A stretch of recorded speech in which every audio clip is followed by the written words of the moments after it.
Who was going to start it off? I can start it off if I'll start it off. All right, it's a divine warning by the prophet for the nations. The citizens of all free national governments, according to the national constitution, are all of one family bearing one free national name.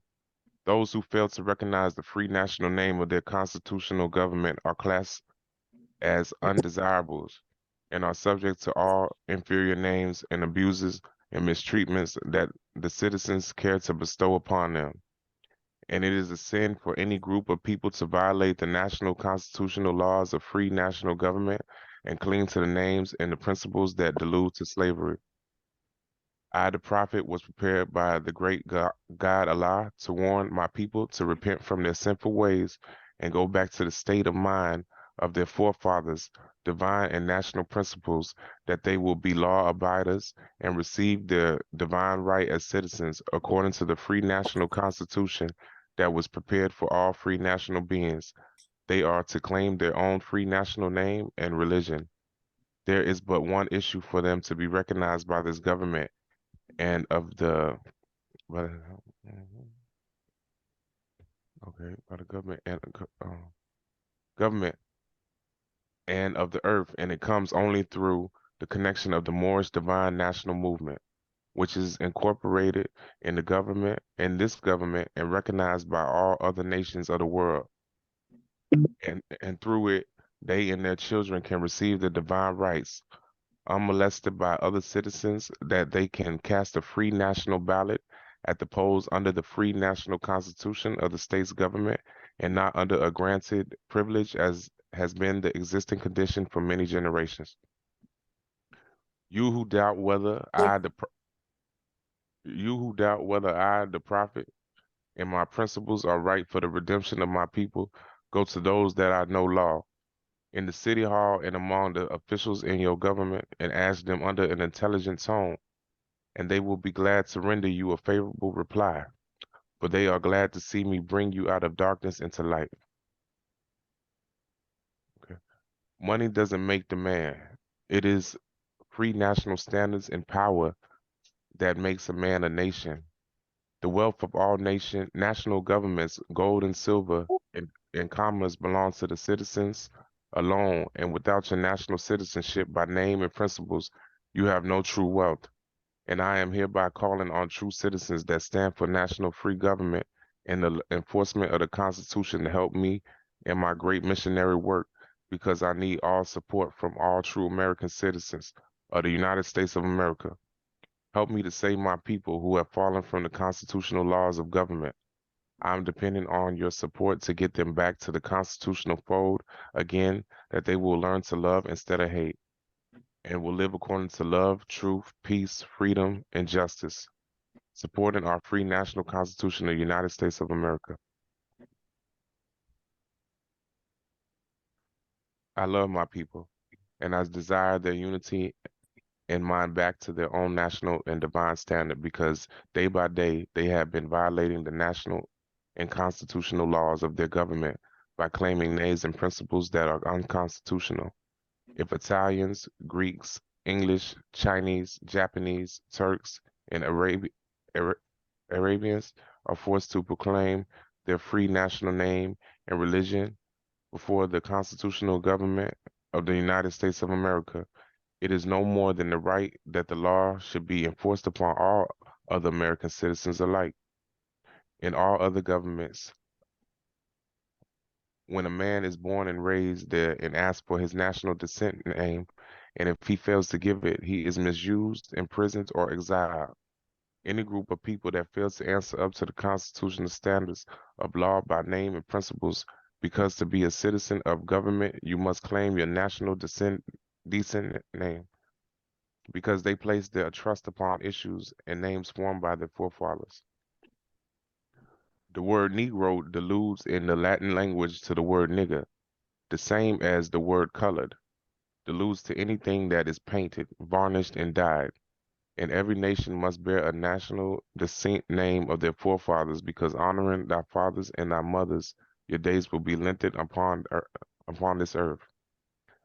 These names have never been recognized by any true American citizen of this day.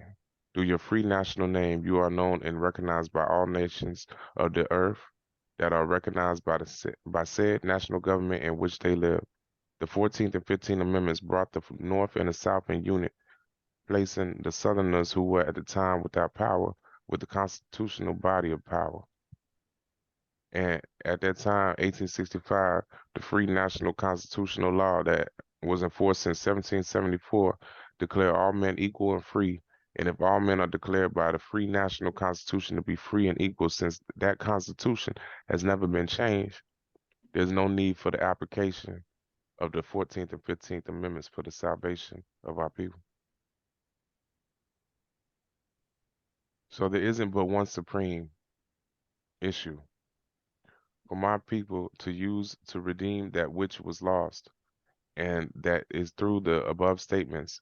The lion and the lamb can lie down together in yonder hills, and neither will be harmed, because love, truth, peace, freedom, and justice will be reigning in this land.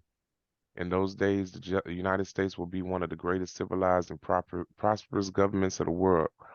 But if the above principles are not carried out by the citizens and my people in this government, the worst is yet to come, because great God of the universe is not pleased with the works that are being performed in North America by my people, and this great sin must be removed from the land to save it from enormous earthquake, diseases, etc. And I, the prophet, do hereby believe that this administration of the government, being more wisely prepared by more genius citizens that believe in their free national constitution and laws, and through the help of such classes of citizens, I, the prophet, truly believe that my people will find the true divine way of their forefathers and learn to stop serving and learn to stop serving carnal customs and merely ideas of man that have never done them any good, but have always harmed them. So I, the prophet, hereby call and allow with the divine plea to all true American citizens to help me to remove this great sin which has been committed and is being practiced by my people in the United States of America, because they know it is not the true and divine way, and without understanding they have fallen from the true light into utter darkness of sin, and there is not a nation on earth today that will recognize them socially, religiously, politically, or economically, etc. In their present condition of their endowment, in which they themselves try to force upon a civilized world, they will not refrain from their sinful ways of actions, or their deeds have brought Jim Crowism, segregation, and everything that brings harm to human beings on earth. And they fought the Southerner for all these great misissues. But I have traveled in the South and I have examined conditions there, and it is the works of my people continuously practicing the things which bring dishonor, disgrace, and and um and disrespect to any nation that lives the life. I am hereby calling on true American citizens for moral support and finance to help me in my great missionary work to bring my people out of darkness into marvelous light. From the prophet. That's wild. Alrighty. Let me cue up the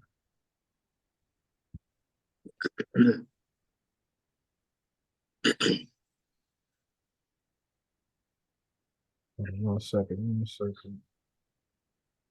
Oh, here we go.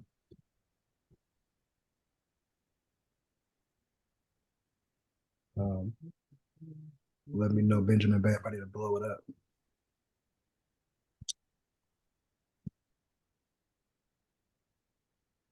You say you want me to blow it up? Now, let me know if I need to blow it up for you. Oh no, it's good. It's good. You got it.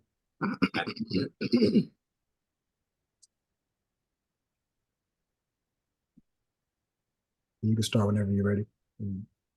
All right, Gnostic, esoteric astrology. Anything else? Oh, this the brother in the middle. I just wanted to you can kind of see where that's at, right? That's the guy, man. Yeah, It looked like this areas at the top. It looked like the astrology symbols was within that. Mm-hmm. Yeah, it's like kind of blurry. It looks like, but it looked like a man between that. But yeah, Yeah, it was a little blurry. yeah, like a man between that. There's a couple anthropomorphic images. Yeah.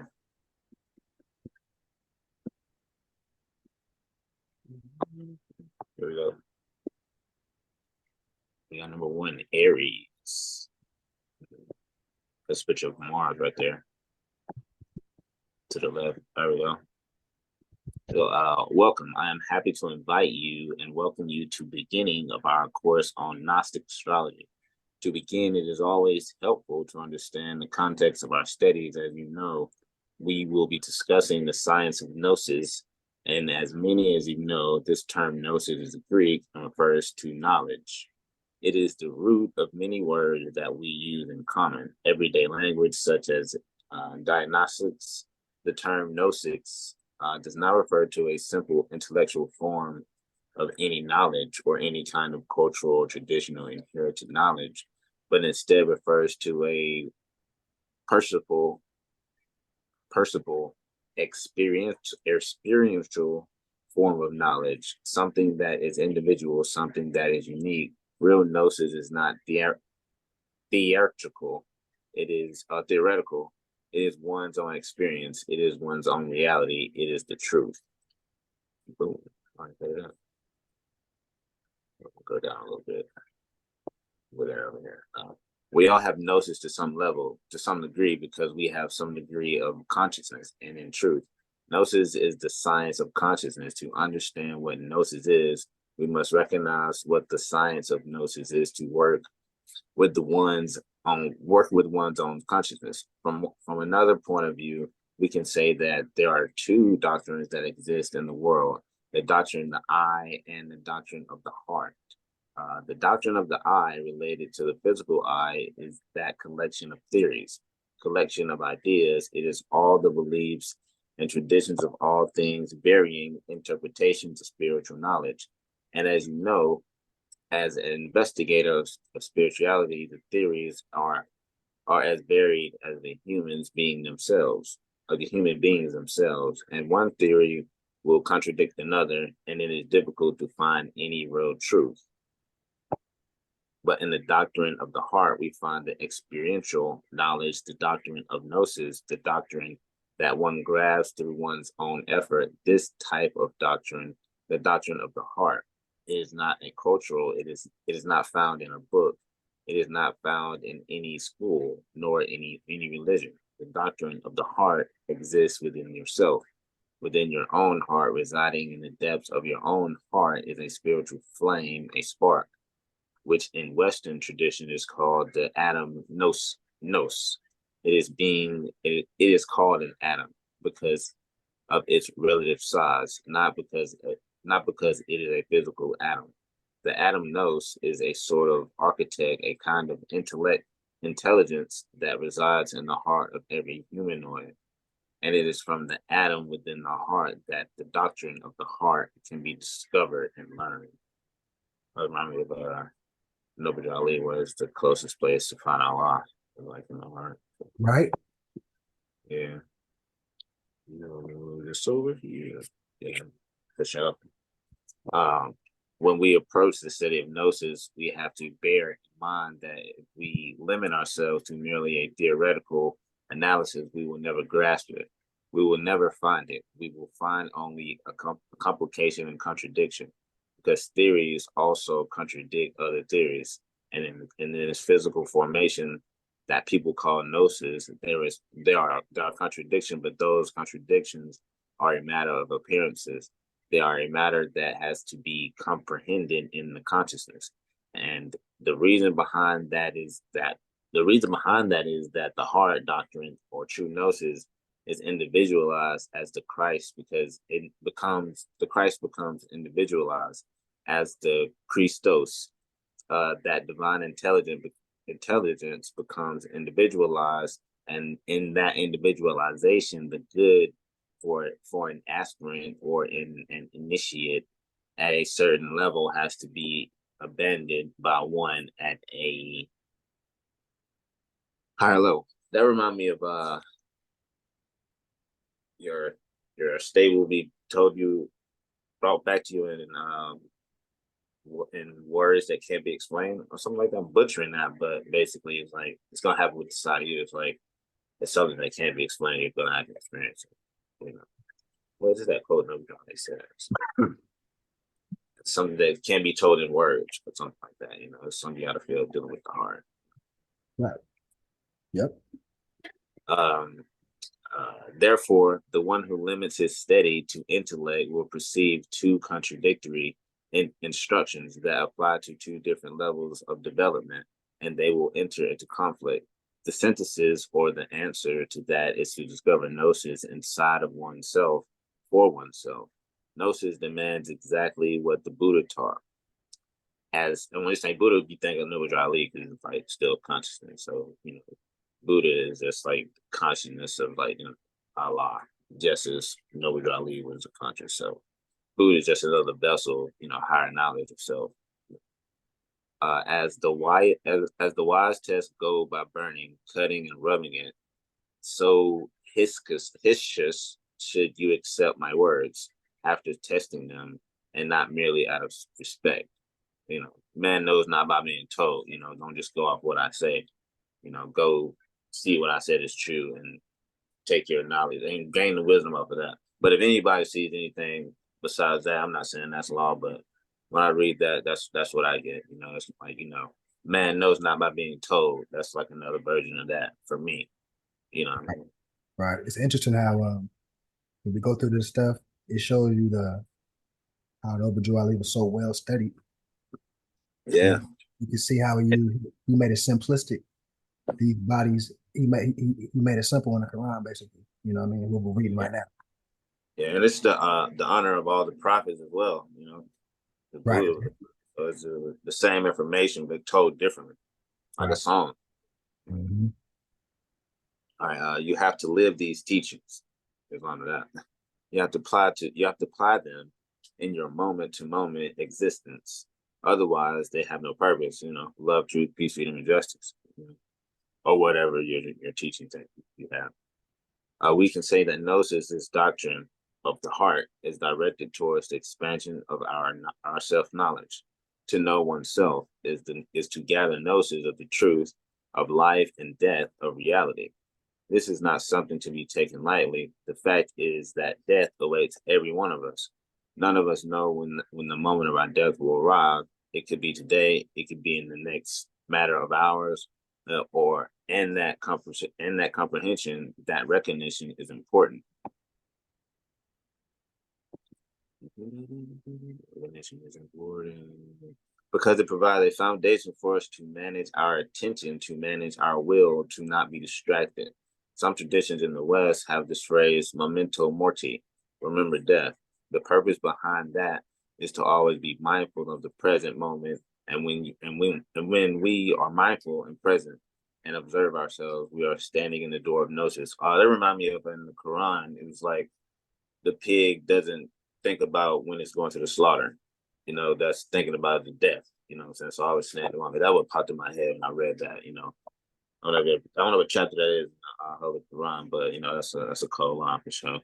But you make up scenarios in your head that ain't even supposed to be made up, and then you end up being there. But it's like, you know, the animals don't, you know, think about the slaughterhouse. You know, even though they can, but the lesson is like stay in the moment. You know, they're always in the moment. You know.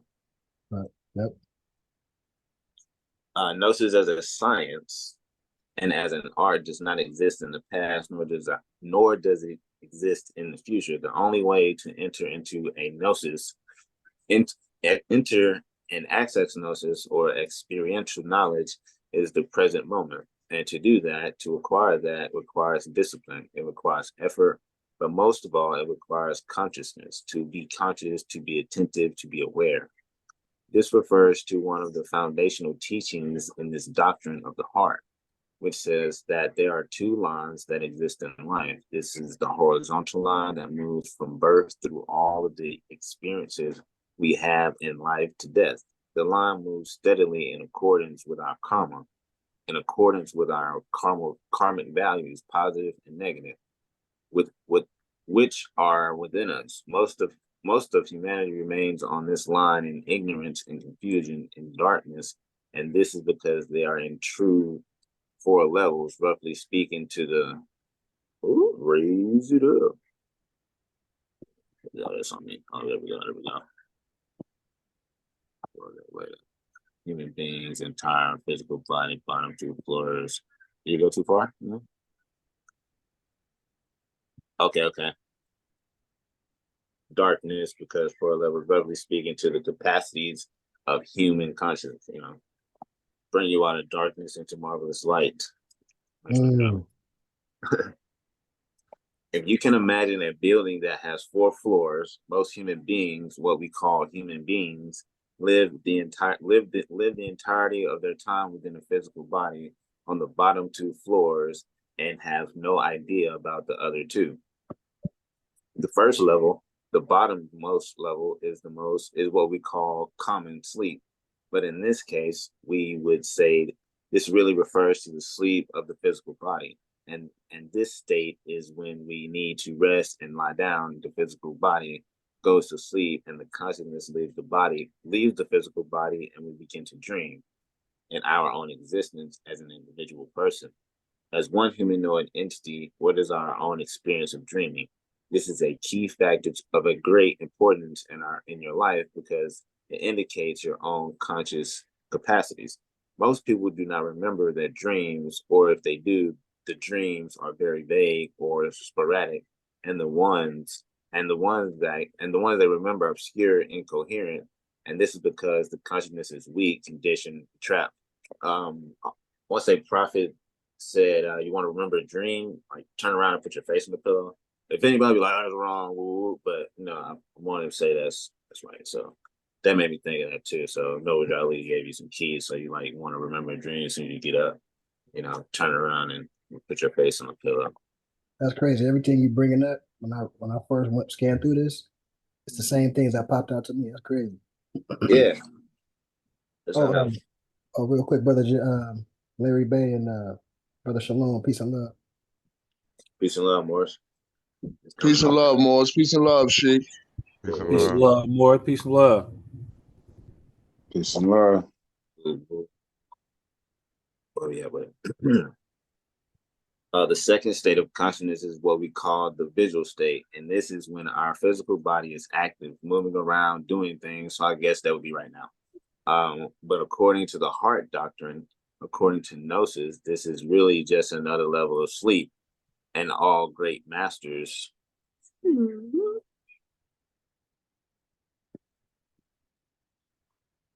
And prophets, teachers have said so. Jesus repeatedly emphasized that we are asleep, and prophets said more to sleep too much. So did Buddha, so did Moses, so did Quetzalcoatl. All these great teachers point out to us that our consciousness is asleep. We think we are awake, and this is the problem. We think we are awake, and this is the problem. We think we're awake, and this is the problem. We believe that we are awake because we perceive and act, and we think that it is equivalent of being awake, but it is not. That made me think of the 13th Amendment nationality. People think they're free because they got the 14th Amendment, but in actuality, nationality is the way to be free. Made me think of that. First floor activities, I guess. Yep. Seems like a little diagram right here. What's up, G? You go down? Oh no. Everybody want to see this. Someone's have to read it, but it's like looks like a diagram of degree of awakened consciousness. So the consciousness is completely awake. This is the level of Buddha, Jesus, Krishna. So it's like the Christ degree. So I guess these would be degrees because it's like those are degrees. Like Noble Ali would be like a degree of consciousness because Right. He's speaking from a higher level, the higher self. Which is consciousness. And the objective, the description right here, the objective waking consciousness, objectives, clairvoyance, intuition, samadhi, there is no dreaming in this state. So no really knew what he was doing. The consciousness is the awake to some degree. All right, here we go again. I'm talking about degree. The third state, Dhyana, self-remembering, continuing, directed attention, constant penetrating, self-observation, inner separation from thoughts, feelings, and sensation accompanied by conceptual analysis, revision of beliefs. So I think this will be like right here, what we're learning, the more Science Temple of America information, which is self-reflecting, constantly observing those principles of our foremothers and forefathers, and revisiting those beliefs and turning those beliefs into knowing, So I would think right now, those who accompany, this Zoom right here in the consciousness of the waking degree, like Noble Drew Ali, like come hear the truth about your nationality and birthright, so to awaken your state of consciousness. The consciousness is asleep and dreaming, the second state. Pistis.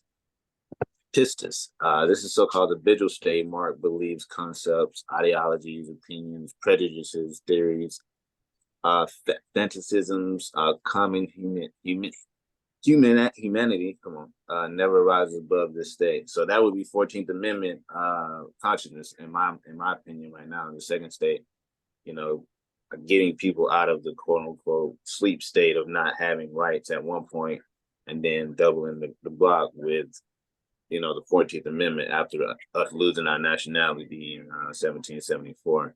So the 14th Amendment put our people in a sleep state of consciousness of privileges, which are painted as rights.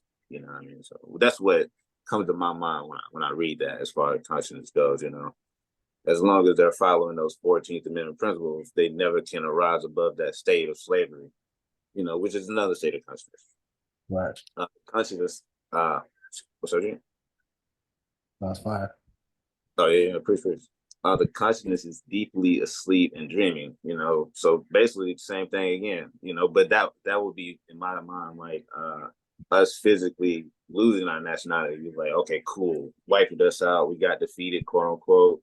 Then they start to quote unquote build us back up to the second floor. Which is still delusional, but we're active. We're not like in chains anymore. Like, we get to go to our jobs and be, do, earth physical stuff, which makes the mind think it's being active. Kind of like putting, I used to put my nephew's controller under the PlayStation because he wanted to play, but he didn't really know. He just like saw the game and moving. He was like, oh, blah, blah, blah, blah, blah. So it's kind of like what the 14th Amendment does to our people, So they're outside, like, what you talking about? I get to go out and go do this. It's like, yeah, I get it. I know. You get to be active within society, but you're not really active within society. Right. Your PlayStation cord ain't plugged up, dude. What you talking about? Hey, look at me jump. I get it. But yeah. Move along. As awakened consciousness is something distinct, something different, but consciousness is felt. The consciousness itself is the ability to perceive. It is perception, but it is not perception. That's called. It is perception, but it is not perception limited by the five senses. The consciousness can perceive more than merely the physical dimensions, which is what we correspond to the second level of consciousness. Many people have experiences of becoming very conscious and very awake in the dream when the physical body is asleep. This is because commonplace. This is so commonplace that it cannot be ignored, and in fact, it indicates precisely that the consciousness is not dependent upon the physical body. It is a separate entity. It is an entity which inhabits the physical body when it is necessary to do so, and when the physical body is discarded either at night, when we sleep, or at death, the great sleep, the consciousness moves to another vehicle in order to operate. That remind me of not CM Bay. Is it CM Bay? No, the tall one. The tall one, he was talking about that thing. Seafood Manel. Yeah, he's always talking about the consciousness. He said your body's in the street, but your consciousness goes somewhere else. Right. I read that the other day. It was like you get knocked over the head, and next thing you know, you're somewhere else, and that's your consciousness going into another body. But I guess some freak accident happened, and you just like bam, you just like what happened, consciousness got knocked out, and that great sleep is that, and so when we all reincarnate, it's like the first chapter of the Quran, the fall of the mind, that great sleep, manifesting. Right. Brother Abdullah, Islam, peace and love. Oh, shout out, Peace brother. and love. Peace, everyone. Peace and love. Peace, love, Peace and love. love, elder. Peace and love. All right, all right. Peace and love. There are many vehicles that the consciousness can utilize, and it can even act without vehicles or any kind if it's trained. That's some real Neo Matrix stuff right there. Right. That's like Noah Drali working from the soul plane. That's crazy, man. It's like, yeah, I don't really need this flesh. There we go.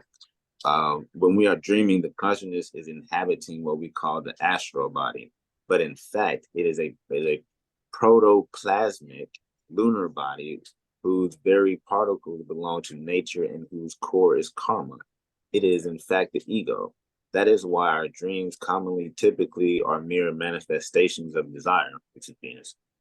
Whether cravings or aversions, whether desires of craving things or desire to avoid things. Most dreams manifest from this fundamental pendulum of craving and aversions.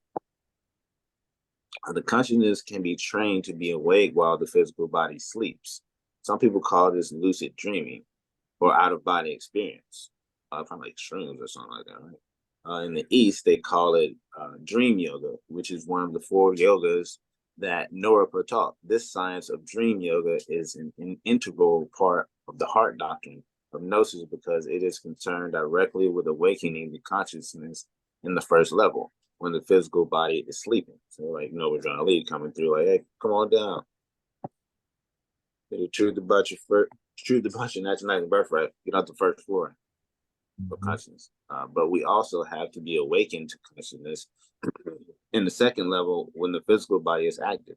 We commonly call this mindfulness, watchfulness, attentiveness, and we have practices of meditation, whether walking or sitting, practicing or concentration, japa, many different types of techniques. So it goes to the principle that Noah Drali gave us to be active and not passive, to exercise us to get out of the second level.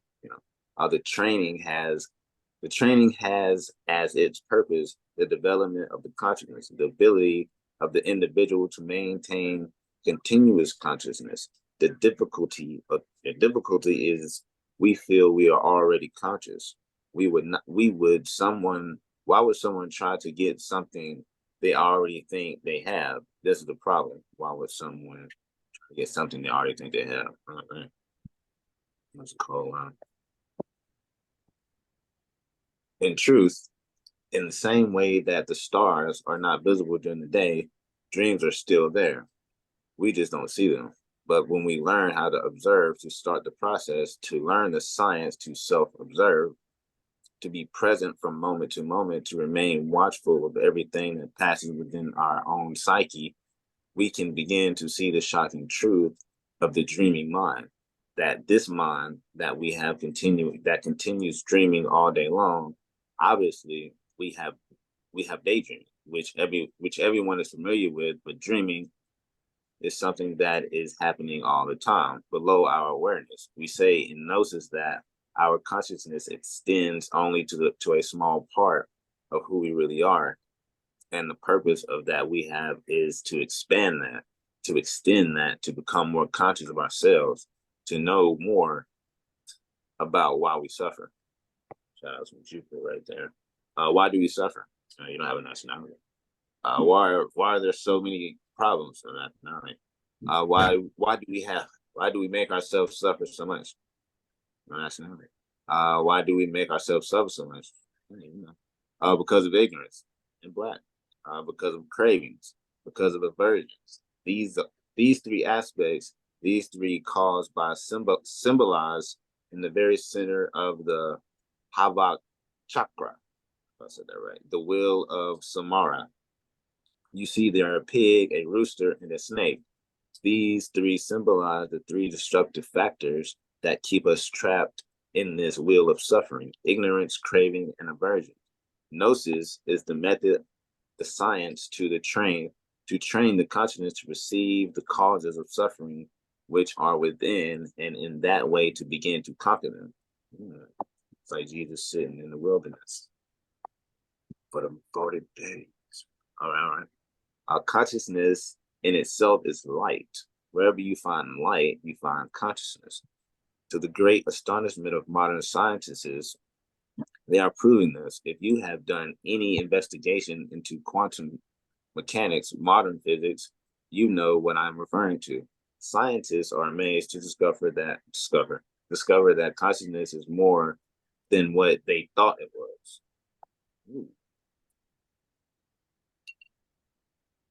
In universal Gnosticism, it has been taught, just as the Buddha taught, that every atom in nature has consciousness. Every atom is a combination of three parts: energy, matter, and consciousness. This is why scientists have been unable to create atoms, because they cannot manipulate the consciousness aspect. It's like you can't change someone's nature. Your hand doesn't extend past the line. They can manipulate matter, but that is all. The management of the consciousness belongs to the one who has consciousness developed. In other words, what our forefathers called the gods. Don't.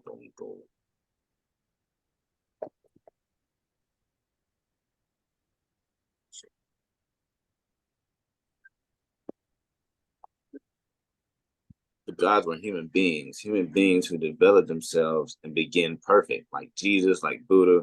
We call them gods. We could call them Moors, because they have powers that the terrestrial human cannot even conceive, but which lay out dormant, nestling within our very atoms, within our very structure.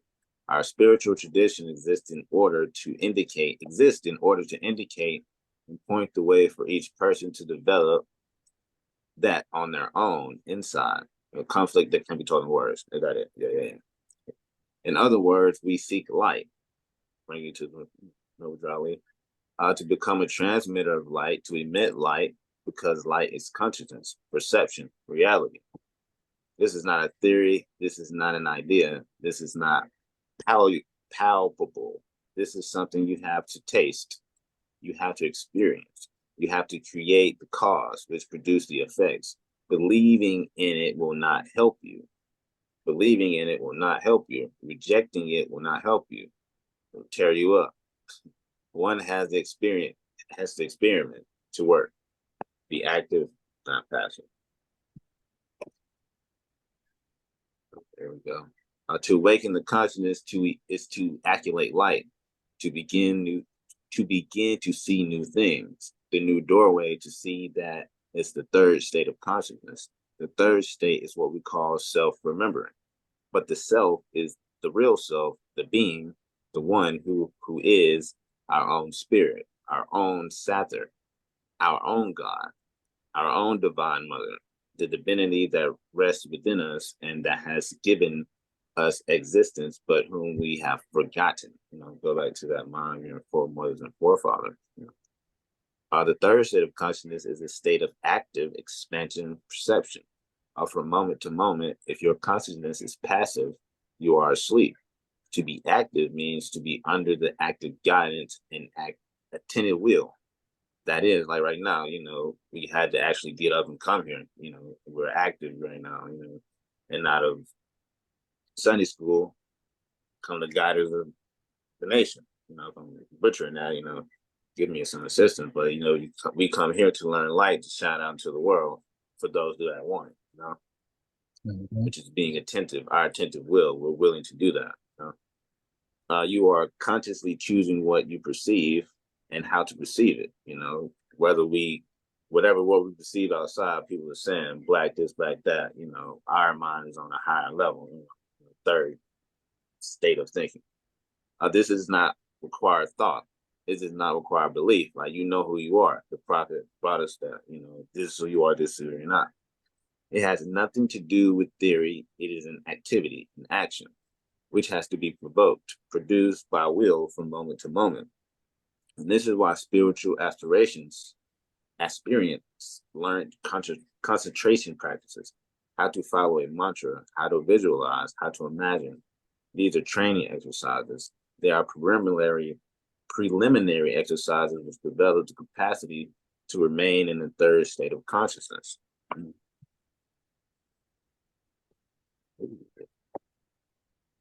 Meditation is the most potent tool for development of the third state of consciousness. Third state of consciousness. Okay, but meditation I'm referring to as preliminary concentration practices. I am referring to pratyahara, to hanaya, to haranyana, to samadhi, to the levels of perception which exists beyond mere concentration. Concentration is the beginning, meditation is the door itself. In that state of observation, one becomes to recognize that the consciousness exists separate from the intellect, separate from feelings, separate from sensations. These three realms are what we call the three brains, which exist within every intellectual humanoid. This reminds me when Jesus went into the wilderness, and sat down, and conquered those lower demons. Right. Three. What's up, G? No, I agree. Like when I read that, that's what popped out. Yeah, which is basically us taking ourselves. Sometimes we got to sit down and breathe, and think about things and settle it out. Within ourselves. That justice within ourselves. The three brains are the intellect related to the thoughts and ideas and theories, the emotional center, the emotional brain related to feelings, whether good or bad, liking and disliking, the motor instinctual sexual brain are related to sensation, to instinct, and to the functionalism of the sexual energy. So it reminds me like Mercury, Moon, and like Mars. Like Mercury is intellect, the moon is your emotions, and your sexual is ruled by Scorpio, which is ruled by Mars. So, you have control of your Mars, your moon, and your Mercury. These three brains are transmitters and processors of energy, each one having its distinct purpose and function. The consciousness is to separate from those three. But in those, it is weak, and the consciousness is tossed about in this mess of craving and aversions as our dreams, as our desires process through our three brains all day long, all night long, and all day long. With the end result that the energy, the light, is processed through our three brains in a harmful way. In other words, we are victims of our own mind. That's make your own bed with Liam. We have pride within. We have anger. We have lust. We have fear. We have envy, gluttony, laziness, many defects, many problems, many mistakes. So many, in fact, that they are the gospels that they are called the Legion. In Egyptian mysteries, they are called the Red Demons. They are a multitude. They do not exist outside of us. They are inside, and they trap the consciousness. So it's really esoteric instead of exoteric, for sure. Right. Now we can transition to the next one. Brother DL, you want to pick it up? Okay, yeah. So, Hold on one second.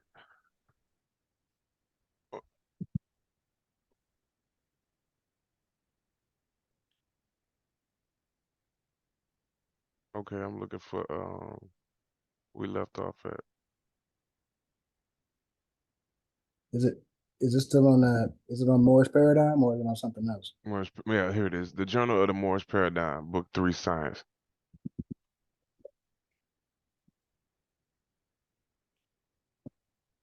Go ahead. Okay, the Moorish Theoretical Science, Webster's Unabridged Dictionary, Moorish, of the Moors, their culture and the style of the Moors. Science, the systemized knowledge derived from observation, study, and experimentation. We mean by more science. First, let us define each word according to these definitions. Left, more science is the collected and systemized knowledge and facts of life and nature based on the observations, studies, and experiments of the Moorish civilization, past and present. The reason I say past and present is because the present civilization we live in is the Moorish civilization, only presently under the custodianship of the European Masons. It is our job as Moorish scientists to go back and rebuild the collected and systemized knowledge of the Moors, adding new insights and eliminating false notions and philosophies that have crept in over the last 500 years. Moorish science is based on four broad areas which can be symbolized by the four elements of man, nature.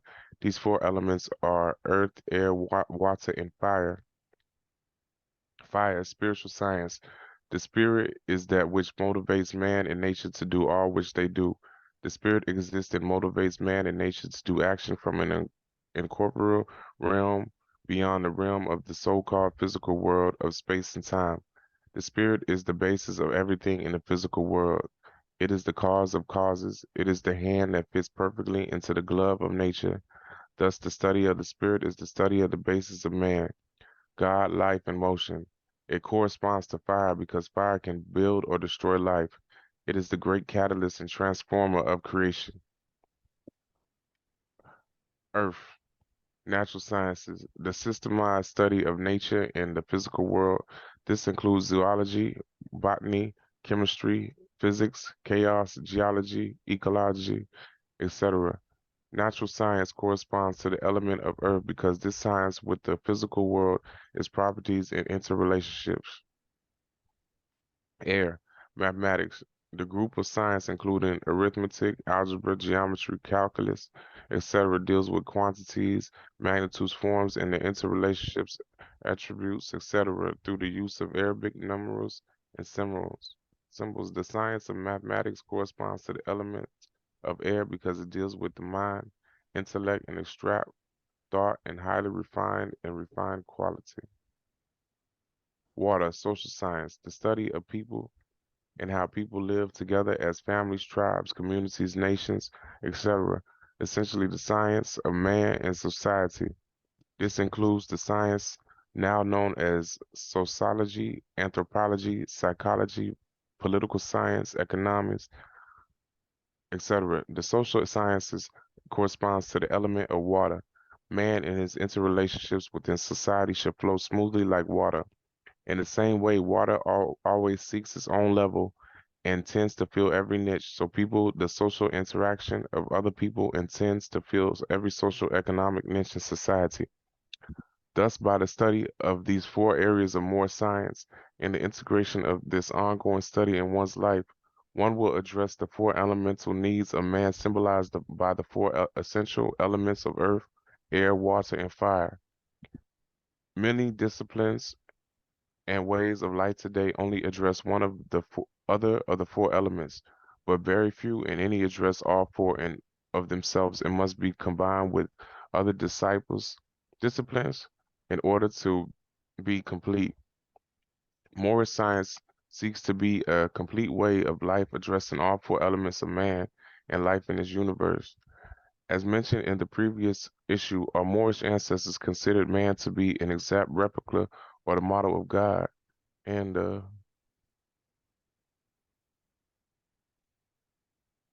Hold on 1 second. I just got stuck. Yeah.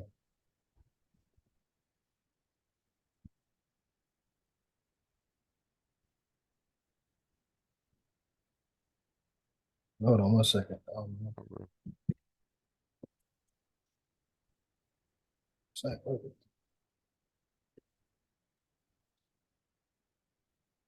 I don't know why it's not letting me scroll.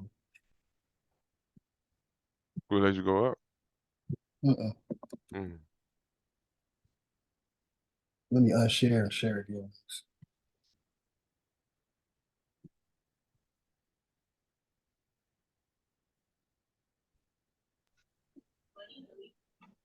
Hell. I'm saying you put the nigga on. Well, shit. I wonder why they this. I don't know, man. This is crazy.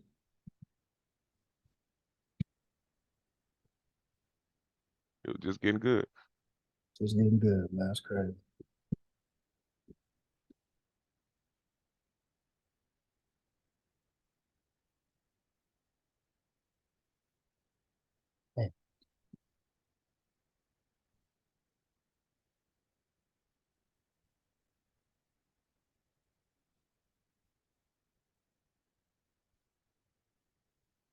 It's crazy, man. This never happened.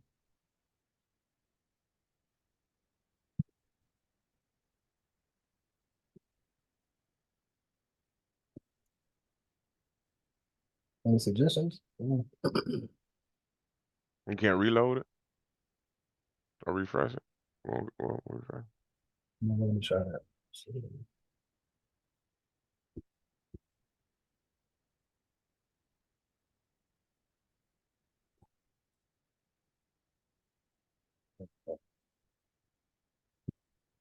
There we go.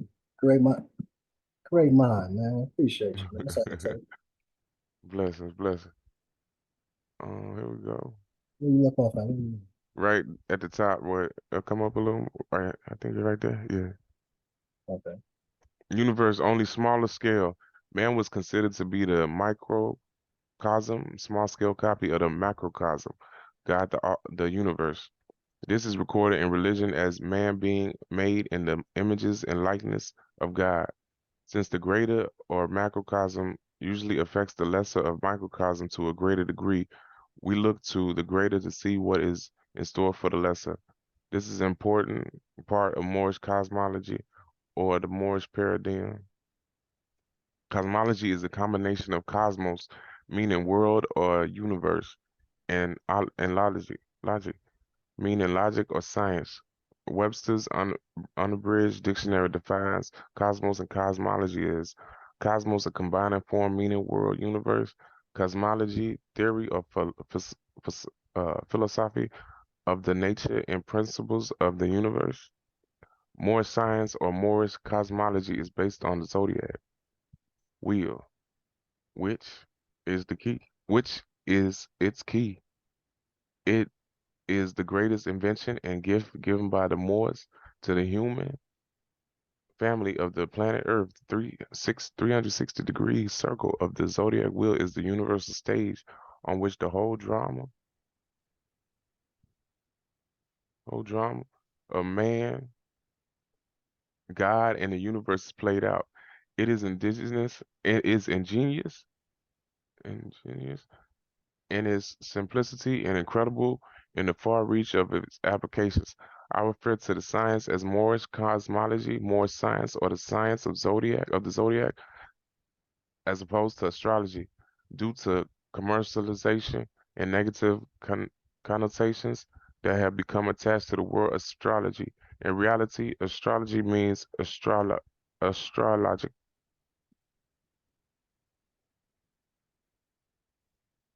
Okay. The science logy of the stars or heavens, astro, the basis of the whole Judeo-Christian, its Islamic tradition is the zodiac because the priesthood in three religions hid this fact from the masses. The masses are ignorant of this relationship and will fight this truth tooth and nail. Unfortunately, to their own detriment, the priesthood in all three religions forbade the science of the zodiac and still do because it is such a threat to their power. One who understands the science of the zodiac will possess the master key to understanding and unlocking the mysteries of life, and it will be well qualified to navigate the course of their own life without need to the priesthood or religious dogma. Let us look at this gift of the ancient Moors to the human family of the planet Earth. The zodiac wheel is the 360. Hold on. I go too far. Yeah, hold on. I think my I think disconnected. Hold on, I can't see nobody. Gotcha.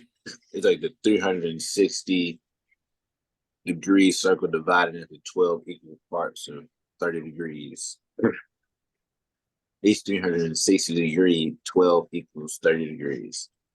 The question then may arise, why divide the circle into 12 equal parts and some other number? Herein lies the beauty and the basis of the zodiac wheel since ancient times. The circle has been used to rise,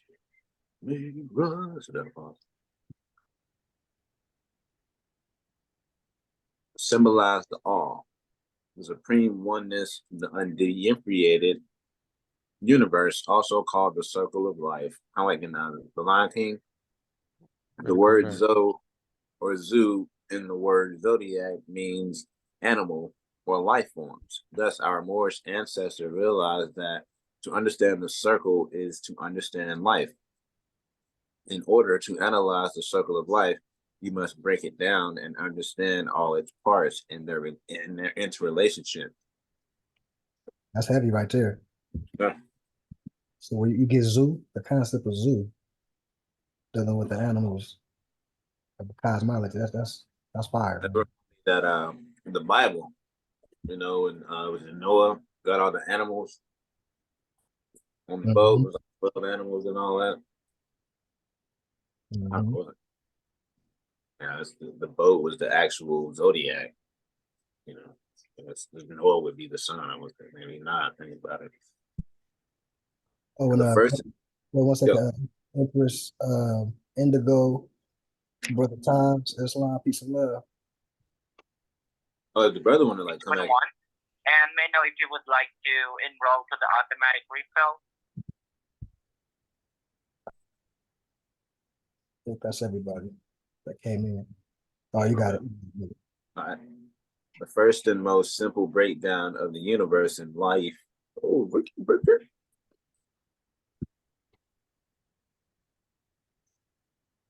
That's crazy.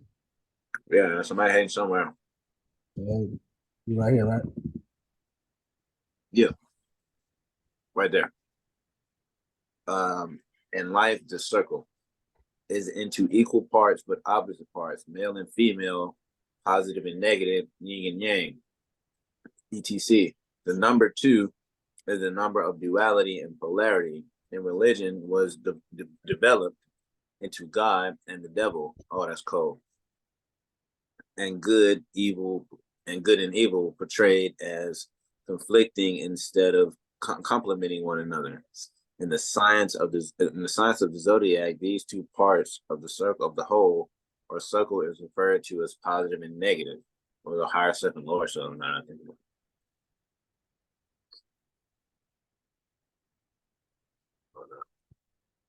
Polarity or masculine or feminine gender. The next logical step would be to divide the circle into 3 equal parts. This is the 3 stages of life and existence, and beginning, a middle, and ending. In religion, this is called triune, God and 3 gods in one. In Hindu, there is a God, the creator Brahma, the sustainer Vishnu, and the destroyer Shiva. In Christianity, this is called God the Father, the Son, and the Holy Ghost. In the science of the zodiac, these 3 phases are called cardinal, fixed, and mutable. The cardinal would be the beginning, fixed would be the middle, and the last one would be mutable, would be death, because you're transitioning, moving to another stage of consciousness. The next and last step necessary to fully understand the circle would be to divide the circle into 4 equal parts. In the science of the zodiac, these 4 equal parts correspond to the 4 essential elements that compose the universe: earth, air, water, and fire, not the group. Thus, by geometrically dividing a circle by 2, then by 3, and then by 4, you have the minimum that is necessary to break down and understand every possible angle and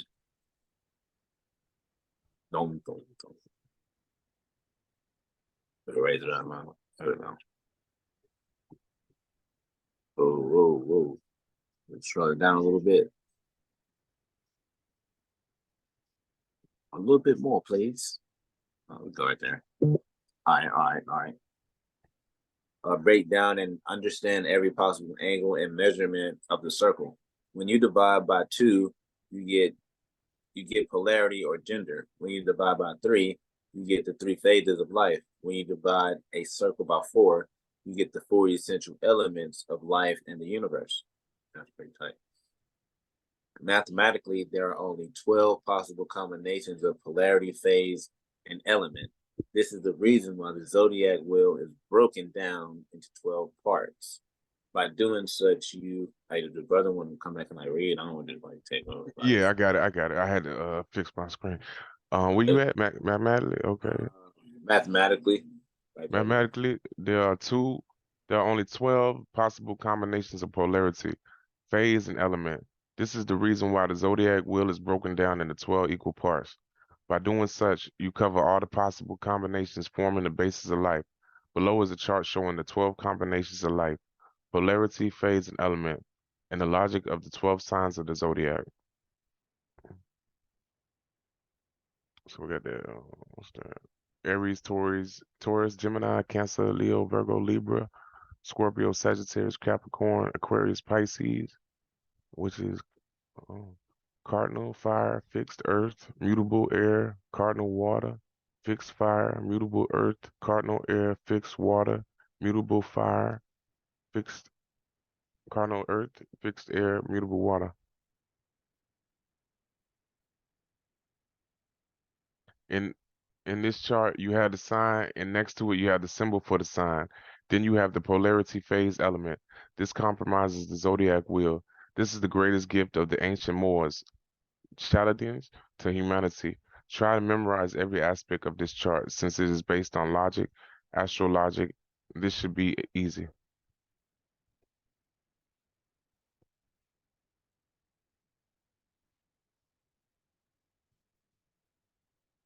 Notice in the previous chart, in the picture above, the polarity alternates from position to negative in succession all the way to the end.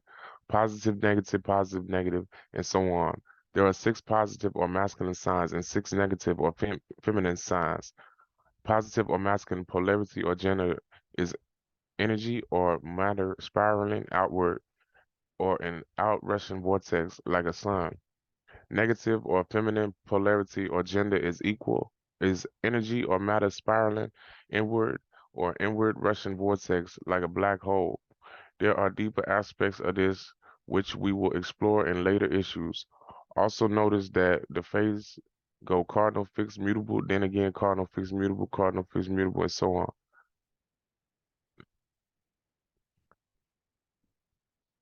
The cardinal signs signal the beginning of the sessions. Thus, Aries corresponds to spring, Cancer, summer, Libra, autumn or fall, and Capricorn, winter. Cardinal means beginning. In this case, the beginning of the seasons. The fixed signs corresponds to when the seasons are locked or fixed in.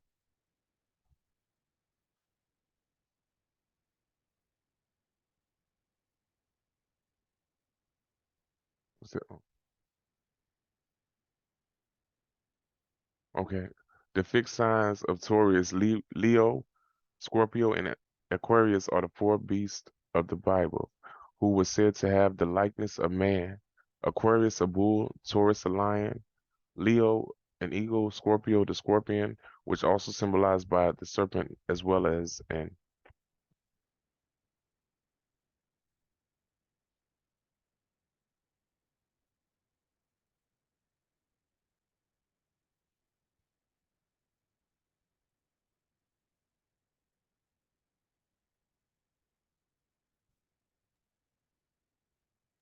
I was muted. My bad. I was muted. I was talking. No, so what's your thoughts on this diagram right here? What's the word? What's the one at the top? Say where the sun is at, right above that. Does it have a word for that? Did that say Om? That's it. I look at it like Om is the vibration, is the sun ray. Is that got dimensions? How 12 dimensions or something? you got Benjamin Bay. How you feel about this diagram? I think you're on mute, bro. You muted. That makes a lot of sense now. I was saying it remind me of Solomon, like Solomon in the Bible, like Solomon, Mhm. SOLOMON, Solomon. Mm. See in the diagram. Like that is kind of like it represents like us, you know, the beginning, the middle, and the end of life, the three phases. Okay. I think it's a diagram of Abdul explaining that being like three different languages, like soul was on one language and home was one language and on is another language. Something like that. Once I've seen everything. But yeah. Okay. All right. How you? Fine. Okay. Last but not least, you have the four elements. See chart above. Notice that they go fire, earth, air, then water. Fire, earth, air, then water. Fire, earth, air, then water. It can be seen that the 12 signs or divisions of the zodiac wheel are based on the 12 combinations of life principles and is based on science and mathematics, facts, and not superstition. Excuse me, brother. I apologize. Can I add to that, please? Oh yeah. Let's All right. I apologize. Can you bring that chart back down? The image. All right. So you see here. In fact, I'm gonna go outside. All right. So we see here the path of the sun during the course of the year. You have here the soul is Latin. Sun is modern English. The vernal equinox in the northern hemisphere is when the sun crosses the equator, leaving the Tropic of Capricorn, enters the Tropic of Cancer. And I'm gonna put my video on. All right. So this is what that means when you have the sun in Aries. The sun in Aries is that when that's refers to as the new year. When there's 2 points where the sun crosses the equator. Crosses the equator at the vernal equinox on March 21st in the northern hemisphere. So we're looking at the path of the sun. Then you have here then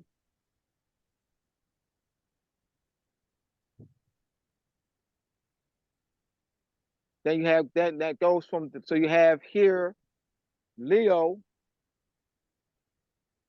which is the summer solstice. So the summer solstice is where the sun is at its highest point.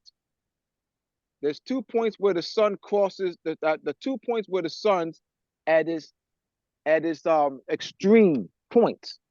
That's the summer solstice, which is June 24th, first in the northern hemisphere, and the winter solstice, which is December 21st in the northern hemisphere. So that's why you have here the sun, all right, the sun, all right. So the sun is at its highest point and it rises in the northeast. Then you have here the Libra. That's the Libra, that is the autumnal equinox. That's the point where the sun crosses the equator, leaving the Tropic of Capricorn, Cancer, and entering the Tropic of Capricorn. So this is the path of the sun during the course of the year. All right. So you have the vernal equinox when the sun crosses the equator. So in Aries, the sun in Aries, the sun in Leo, and the sun in Libra. So this is a sunstone circle. Throughout the world, there's the sunstone circles. All right. So that's what this represents here. All right. So this is the path of the sun during the course of the year. We know that the birth of the sun is Christmas. Christmas is the rebirth of the sun. All right. So now you have the low 12, which is December 21st. December 21st is that low 12. That is where the sun is at its lowest point of declination. But Jesus dies on the cross. All right, hovers for 3 days and is reborn again. The 25th is when days begin to get longer. All right, so that's the path of the sun. It's a sunstone circle. All right, so I just wanted to add to that. Thank you. Thank you for that, brother. Dude, Yeah, that's wild. You want to continue, brother? that's what I was trying to say. Yeah.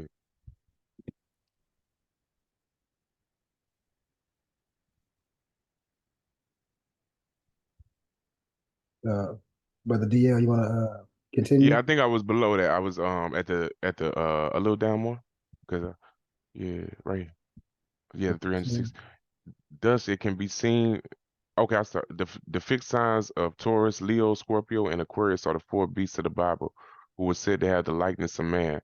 Aquarius a bull, Taurus a lion, Leo and an eagle. Scorpio the scorpion, which was also symbolized by the serpent as well.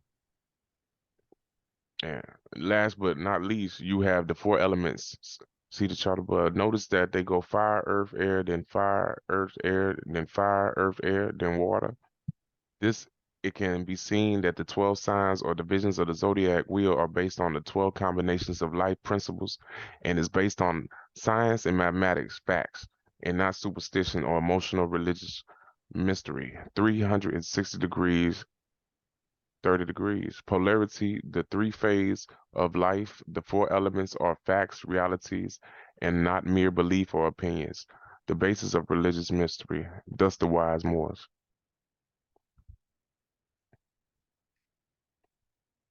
Thus the wise Moors navigated the course of their lives and the seven seals based on fact, science, and reality as opposed to religious mystery, belief, and superstition.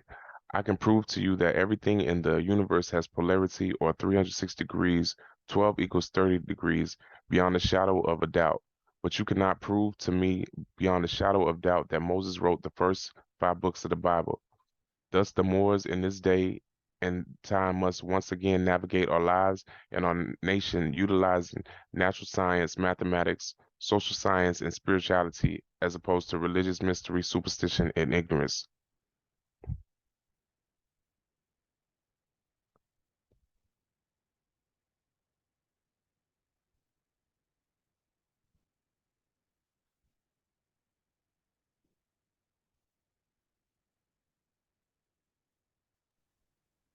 You know, want to give a shot? I'm analyzing that, what you see. Okay. It's about it. Looks like those are like the endocrine system. It looks like the meridian points are there. It shows the divine, each point has a body. Everything has a body, a mind, intellect, okay, and a spirit. They all points that then go down to the body of the man. So it's saying there's a divine, seems like there's the divine being, and then there's the physical being. Mm-hmm. And then and every sign corresponds to a part of the anatomy, right? Aries Okay. corresponds with the head, for example. You know what I mean? It's like an illustration of how astrology can be a belief and bringing the as above, so below principle. You know, as a brother was saying, every astrological sign correlates with a body part on Earth. So, the astrological sign would be the as above, and then whatever anatomy part of the body, which we would say now the head, would be correlate with Aries, just as Taurus would correlate with the throat. So the brother team is showing us how whether people believe astrology or not, everything we do on Earth is in accordance with everything above Earth and around Earth as well. But it's a great demonstration of that. It's like he put a more in there instead of on that other book we was reading, the esoteric astrology, where it was just a person, a blurry person, but they put a more of the feds on there. And like the brother was saying, it's the manifested form of the universe. within man or mind. So the manifested mind right here, the above. Mhm. I use. Let's see. Okay, the zodiac wheel is the foundation or master key of civilization and can be applied to every sphere of human activity, including government. Here you see it applied to the human body going from Aries, which rules the head, to Pisces, which rules the feet. So let us reacquire the discarded stone of our ancestors, the zodiac wheel, and let us once again make it the head of the cornerstone of the New World Order. The zodiac wheel knows no hatred or prejudice, for it spins equally above the head of everyone, regardless of race, color, creed, gender, or let us use these mathematical and scientific tools to solve our problems. Mine is religious, religion, religious or political wars. 360 and 30 degrees is a 360 and 30 degrees. Whether you are a Christian or a Muslim, Jew, Asiatic, European, socialist, capitalist, etc.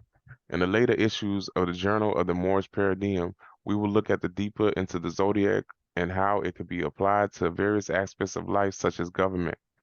Now we look at different ways in which the Moorish science of the zodiac can be and is applied in the past as well as in the present. More civilization or applied science. The sign of Aries, for instance, is said to be very outgoing, pioneering, and enthusiastic, sometimes headstrong and foolhardily. This is not because these energies are emanated from the constellation called Aries. These qualities of Aries come from the fact that its polarity is positive, going, and outgoing. Extroverted disposition, its phase is cardinal from whence derives the qualities of pioneering and leadership, and its element is fire, which gives in Aries an enthusiastic and energetic qualities. The constellation or group of stars called Aries was just a marker that happened to mark the time when the sun was manifesting these qualities.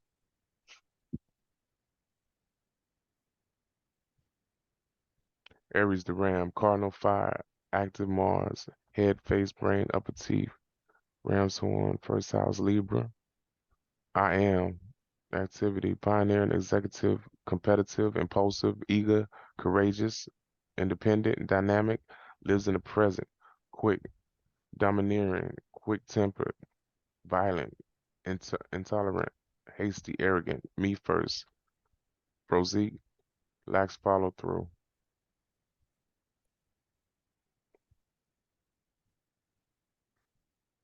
When the zodiac, as we know it, is present form, in other words, at the time when the zodiac took its present form, the vernal equinox was when the sun was in front of the constellation called Aries.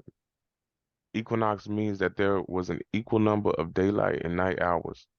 Many of you have heard the saying that this is the age of Aquarius, but few really understand what this means. Let us look into what is meant by these various ages, such as the age of Aquarius. The vernal equinox does not always stay the same because of the 23.5-degree tilt of the Earth's axis. The vernal equinox slides back one sign every 2,160 years. This 2,160-year period is known as an age. The 2,160-year period when the vernal equinox was in the sign of Aries. That age was called the age of Aries. It says in the Holy Quran of the Moorish Science Temple of America, we measure time by cycle ages, and the gate to every age we deem a milestone in the journey of the race. An age has passed. The gate into another flies open at the age touch of time. This is the preparation age of soul, the kingdom of Emmanuel, of God, Allah, and man. 1886, the year Noble Drew Ali was born, was right on the cusp boundary lines between 12 signs, marking the transition from the age of Pisces into the age of Aquarius.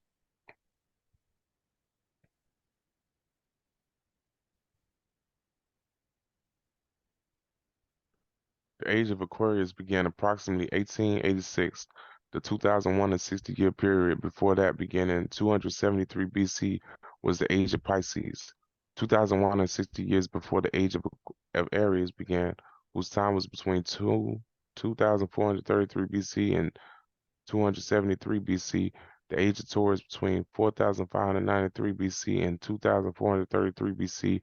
Since the present zodiac and month scheme has the vernal equinox in the sign of Aries, we say that the present zodiac must have originated sometimes between 2433 BC and BC, when the vernal equinox took place while the sun was in the constellation of Aries.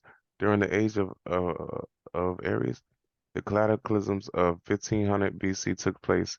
It was most likely after these cataclysms that the modern zodiac wheel took shape, and is mostly likely a readjustment of even older zodiac readjusted due to cataclysms of 1500 BC. The transition from the Bible, the transition from the age of Aquarius, the ram, to the Taurus, the bull symbolized in the Bible, where Moses says that he represented that I am, I am, is the key words of the sign of Aries. See, previous, also the golden calf that Moses was upset about symbolized the age of Taurus, the episcopal of Egypt, which they were symbolically leaving behind in the Exodus. The sacred symbol of the kings in the ancient empires was the bull. This is the period, the age of Taurus, when kingship and the rule of men first became global particular age. The transition from Aries, the ram, to Pisces, the fish is symbolized by Jesus, and the miracle involving the fish and loaves of bread. Fish symbolize the age of Pisces. The fish and the bread is taken from the sign of Virgo, which is opposite sign of Pisces. The sign of Virgo is symbolized by a virgin holding wheat in her hand, hence to the loaves of bread. The Virgin Mary are symbolized Virgo, the Virgin. By the way, if a child is conceived on December 25th, it will be born 9 months later in the sign of Virgin or Virgo, hence the so-called virgin birth.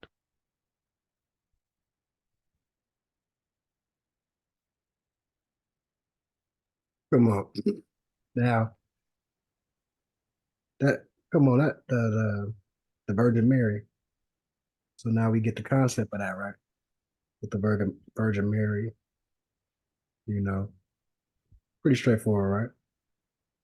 So somebody's conceived December 25th, 9 months later. Because just like you see the head or the I am for Aries, Virgo is loosely referred to as the Virgin as well, or the what's the other one? The infant, the infant. These are different names for Virgo. I was gonna throw that in there. For anybody you know that's Catholic, they're into that paradigm. Help our brothers out now that we got this knowledge. But I yield. It's like probably said he just got here just in time. It says a new age in time. It said Aquarius age started in 1886. I thought that was kind of crazy. I was like, wow. Noah Dudley literally got here just in time. Because Noah Dudley was born in 1886. And that's when the new age got here. When Noah Dudley was. I yield. Okay.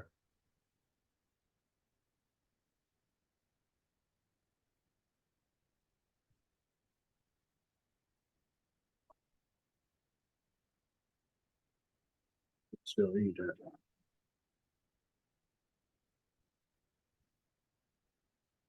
Okay. The zodiac ages. The symbols associated with the names of angels are angels are also associated with the age of the zodiac. Many religious texts refer to the two ages of Taurus, the bull, and Aries, the ram, About every 2,000 years, the due east position in the northern hemisphere will locate in the night sky a certain constellation. This constellation has changed from Taurus to Aries to the current constellation Pisces because of the rotation of the Earth's axis on a 23.5 degree tilt. According to Jewish and Christian scriptures, Moses ushered in the age or Aries, always in the east in relation to the Earth's position on the celestial equator to the day, always in the east relation to the Earth's position on the what's that equator? Spring equinox. Spring equinox. Then I saw that a white bull was born with large horns, and all the beasts of the field and all the birds of the air feared him and created him constantly. I watched until all generations were transformed into white bulls. The first among them became a lamb. That lamb became a great animal and a great black boar, horns on his head. The load of the sheep rejoiced and and all the oxen. I slept among them, and I woke and I saw everything from the book of Enoch and Enoch's vision of the coming Messiah. Okay. The secret and hidden key to the Bible is the zodiac wheel. The 12 tribes of Israel are the 12 signs of the zodiac. Israel means Isis equals moon, Ra equals sun, El equals star. Thus Israel means symbolically the sun, moon, and as above, so below. First, we may take Israel as perhaps the most apt and comprehensive in its etymology. The word is essentially astrologically compounded of the Egyptian Ra sun, defined as Osiris, and the Arabic El Star, whence Osiris El Israel, meaning a belt or land of the heavens, the 12 tribes of which compared to the number of constellations that environ the ecliptic and through which the sun makes the annual circuit. In support of Israel as the land of the sun and stars may be cited Exodus 23. This is the year shall all thy males appear before Adon's son, the eternal, the God of. Jesus and the 12 disciples symbolize the sun and the 12 zodiac. Okay, so in that chapter of the Bible, this quote, the land of Israel, the land of the sun and the stars. And that corresponds with what we've been reading, right? All right, so let me scroll down.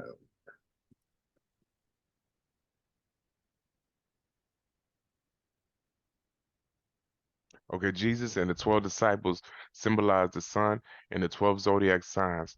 The four fixed signs symbolize the four gospels and their alleged writers, as well as the four beasts in the book of Revelations. Jesus' life, in fact, is no more than the solar cycle, the crucifixion of the plant, and the animal life in fall and winter is the resurrection and the spring, Easter, and the ascent into heaven, summer. The name in the Holy Bible comes from the word helios, meaning sun. The biblios mean book. Thus, the Holy Bible translates into the sun book.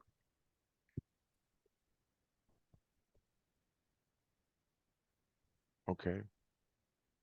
The zodiac signs. In the name of God, most gracious, most merciful. The sky displaying the zodiac signs by the promised day or judgment by that witness and the subject of witness. Woe to the makers of the pit of fire. In In the Holy Quran, there is a surah called Burut, or the zodiacal signs according to the Yusuf Ali transitions, page 1714 in his notes. Number 6051, he says, But just real quick, so now we have the Quran with the Q, just like any holy book, is meant to be looked at in an astrological perspective, right? Not a dogmatic way.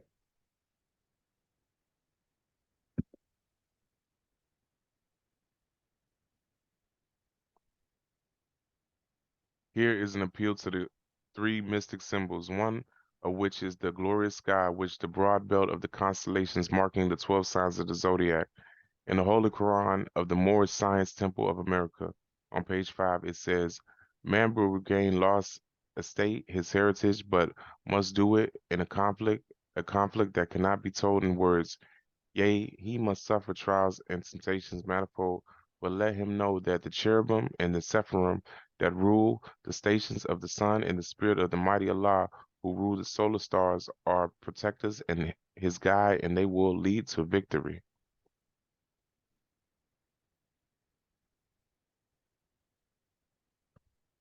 The stations of the sun are the 12 signs of the zodiac. Truly, knowledge and the applications of the science of the zodiac will lead us to victory.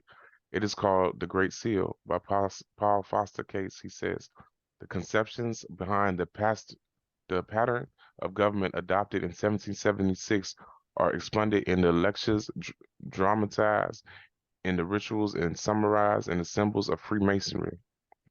Remember, as discussed in the previous issue, that Freemasonry is a legacy of the Moors passed to the Europeans and formed into speculative Freemasonry by Sir Francis Bacon. Speculative Masonry is more science based on mathematics and zodiacs and geometry. On page 67, Case says Paul Revere began his famous ride after the adjourned meeting of a Masonic lodge with Benjamin Franklin helped draft the Declaration of Independence. He was past Grand Master of Pennsylvania Freemasons. George Washington was a Mason, and so were 12 of his generals. Again, you will notice that George Washington was symbolically the sun, and his 12 generals symbolized the 12 signs of the zodiac. 1 plus 12 equals 13. The number 13 has always symbolized the sun and the 12 zodiac signs, Case says on page 9. Throughout the history of the United States, the number 13 has been prominent. The spirit of 76, 7 plus 6 equals 13. July the 4th has 13 letters. 13 ships made up the first Navy of the United States. The 13 colonies on the back of the dollar bill you have.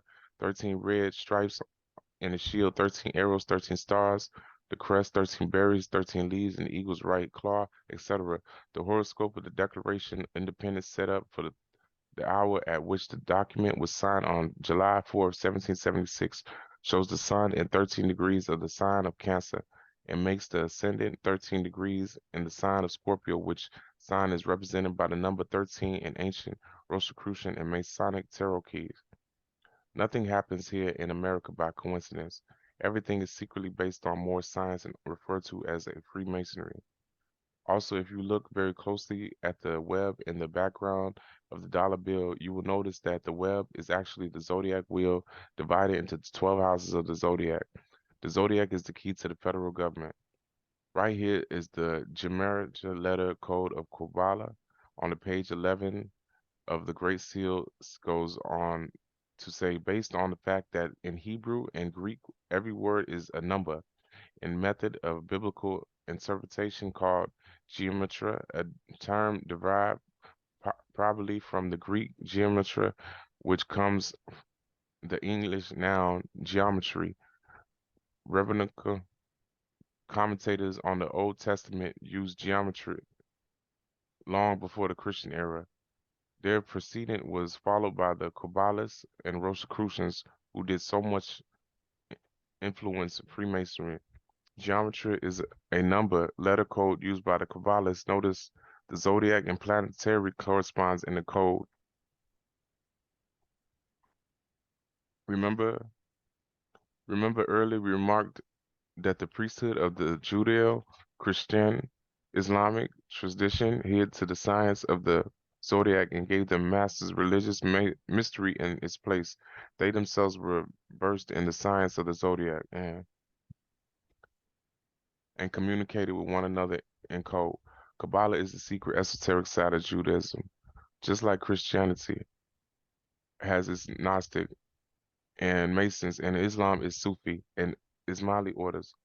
We will go deeper into Kabbalah, Masonry, and Sufism in later issues. I think we can stop right there. Any thoughts, questions, statements?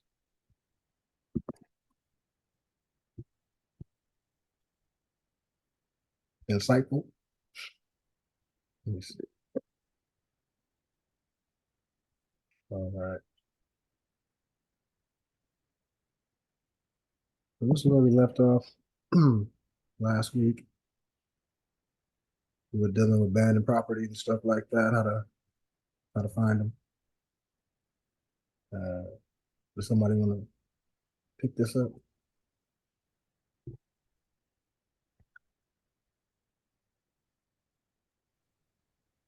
As I was saying last week, just to reiterate the points that I made last week, so that we can keep this in mind as we move forward, in our growth and development. That the Spanish land grants are titles to land based on conquest. They are the sovereigns of the land. We hold the original title. And because of the collapse of our Moroccan Empire, and the loss of our Moorish sovereignty, and our land under Spanish, French, Dutch, English / Great Britain, Portugal conquest and colonization, which is still alive and well. The United States is the instrumentality of the continuation, and the United States is a trustee by treaty with those occupying sovereigns. They're the trustee of the Spanish land grants, of French land grants and letters of patent, of English land grants and letters of patent. The United States is a trustee, as the United States is the instrumentality of conquest. The Spanish land grants granted to soldiers and families in the 15 and 1600s, California, Utah, Nevada, Mexico, New Mexico, Arizona, the Utah, Colorado, Spanish land grants. Those are titles to land by conquest. Those are titles to land. That supersedes United States authority. United States Supreme Court cannot remove those Spanish land grants and give land to you. Remember, United States is a instrumentality of conquest. I'm saying what the United States is. United States is an instrumentality of conquest. The United States is not the trustees for the Moors. The United States is the trustees for Spain, France, England / Great Britain. So this is very, as we move forward with this is very important. A lot of conscious Moors don't know what the United States is. They don't know. By our not knowing, that disempowers us, because we don't know. So we're thinking one thing when it's something else. Not knowing that the elements of Spanish conquest is still alive and well on our land. The Spanish crown granted Spanish land grants to Spanish soldiers who fought against us and families during the 15, 16, 1700s in Colorado, and then also the United States of Mexico. United States of Mexico established in 1819 are granted land grants. The United States of Mexico established in 1819 operating in the Spanish zone. They're not Mexicans, they're Moors, but they have not claimed their Moorish nationality. So therefore, they have not claimed as Mexicans, because they're not Mexicans, they're Moors. The rights to the land. They have not claimed the blood rights to the ties to land. So therefore, they don't be based on that title Mexican.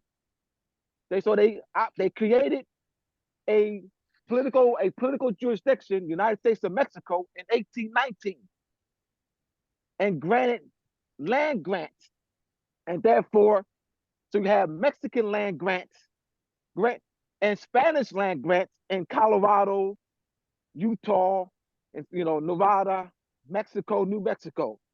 Those are titles to land based on conquest. Those based on conquest. Empress Goldston made a wrong step. Empress Goldston attempted to make a more sovereign claim to land using a Spanish land grant. You cannot do that, Empress Goldston. Empress Goldston, your claim is based in a Spanish land grant. We can challenge that, Empress Goldston. Your claim is based in a Spanish land grant. That's conquest. Her claim was based in an instrumentality of conquest. You can't take a Spanish land grant and make a claim to land and then say, well, I'm a Moor. I'm now claiming sovereign claim to land, not on a Spanish land grant. That's Spanish sovereignty. That's what I'm saying. Our knowledge is key, man. Our knowledge is key.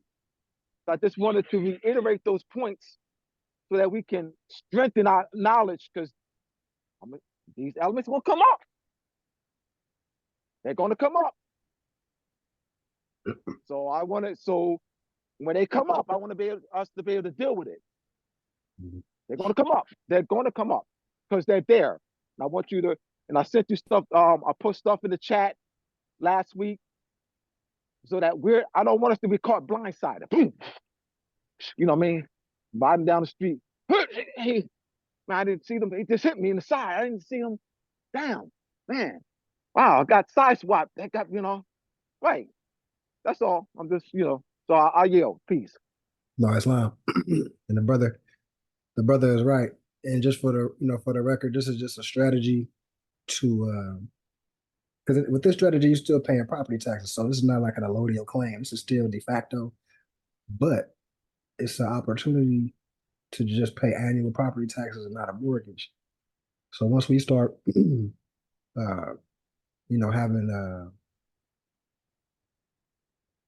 low income housing or whatnot, we can do that because, say, if we get a 3-bedroom, we rent it out. We rent the rooms out. In Cali, it's like you get $1,000 easy out here. Get somebody access to the kitchen or whatever. So that's going to be, 5 months. Well, so $1,000. Say the property tax is like $10,000 a year, right? We'll have our money back in 4 months. $1,000 a room. So the rest of the year, it's money. Economically, we're making money. It's going to the treasury of our temple.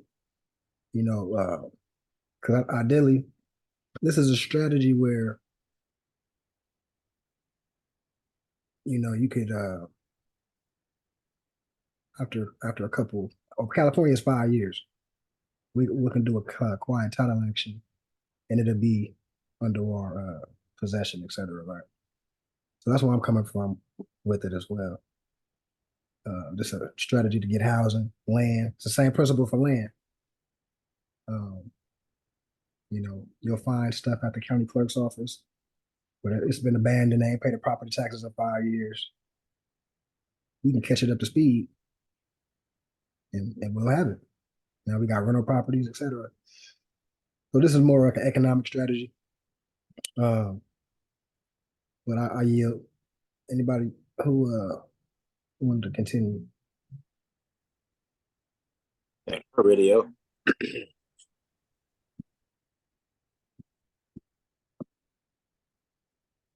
You on mute, so Benjamin. Okay.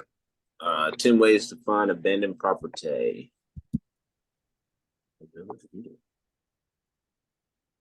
It's the adverse possession blueprint. Check the local government.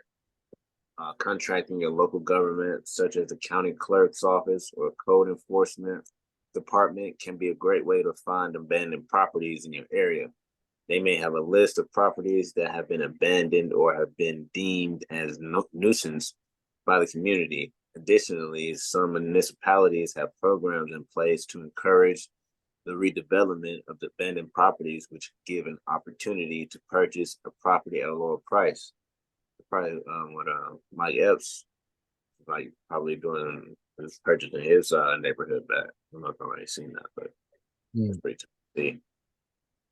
Driving or walking around neighborhoods that you are interested in can be a good way to spot abandoned properties. You can look for signs of neglect, such as overgrown lawns, boarded up windows, or mailboxes overflowing with mail. This can help you identify potential properties that may want to research further. Talk to neighborhoods. Talking to the people in the neighborhood can be a great way to find out if there are any or abandoned properties that might be available. They may have information on properties that are not listed publicly, or they may know of property owners who are interested in selling but haven't listed the property for sale yet. So networking is definitely important. Online property databases. There are several online property databases such as Zillow, Trulia, or Realtor.com that you can use to search for properties that have been on the market for an extended period of time. I'll just put that extended period or have been listed for sale but are no longer on the market. You can also set up alerts to notify you when new properties become available in the area. That sounds like when people go around trying to like flip houses on contracts and stuff like that.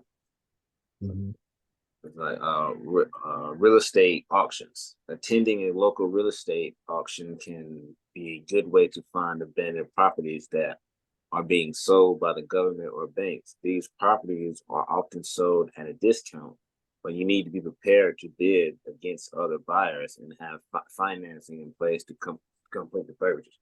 Because like bro was saying earlier, a couple of more, 5, 6 more get together and they got a lump sum of federal notes, they can go in there and bid back and forth, as a unit rather than individual, to purchase the property for the nation, in that territory, and build a school, whatever that area needs. I think you went a little too far, brother. My bad.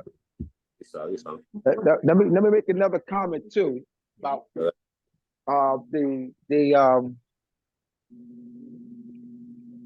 what I'm presenting will set us up so that, meaning to even challenge the taxes, meaning set us up with this knowledge of knowing who we are, and that those that the Spanish crown has the original occupying title. When we have the sovereign title to the land, so we have the original title to the land. But regarding in relationship to California and dealing with interfacing with California, New Mexico, Nevada, Utah, all right, that the Spanish crown has that it will be the Spanish crown that we will deal with.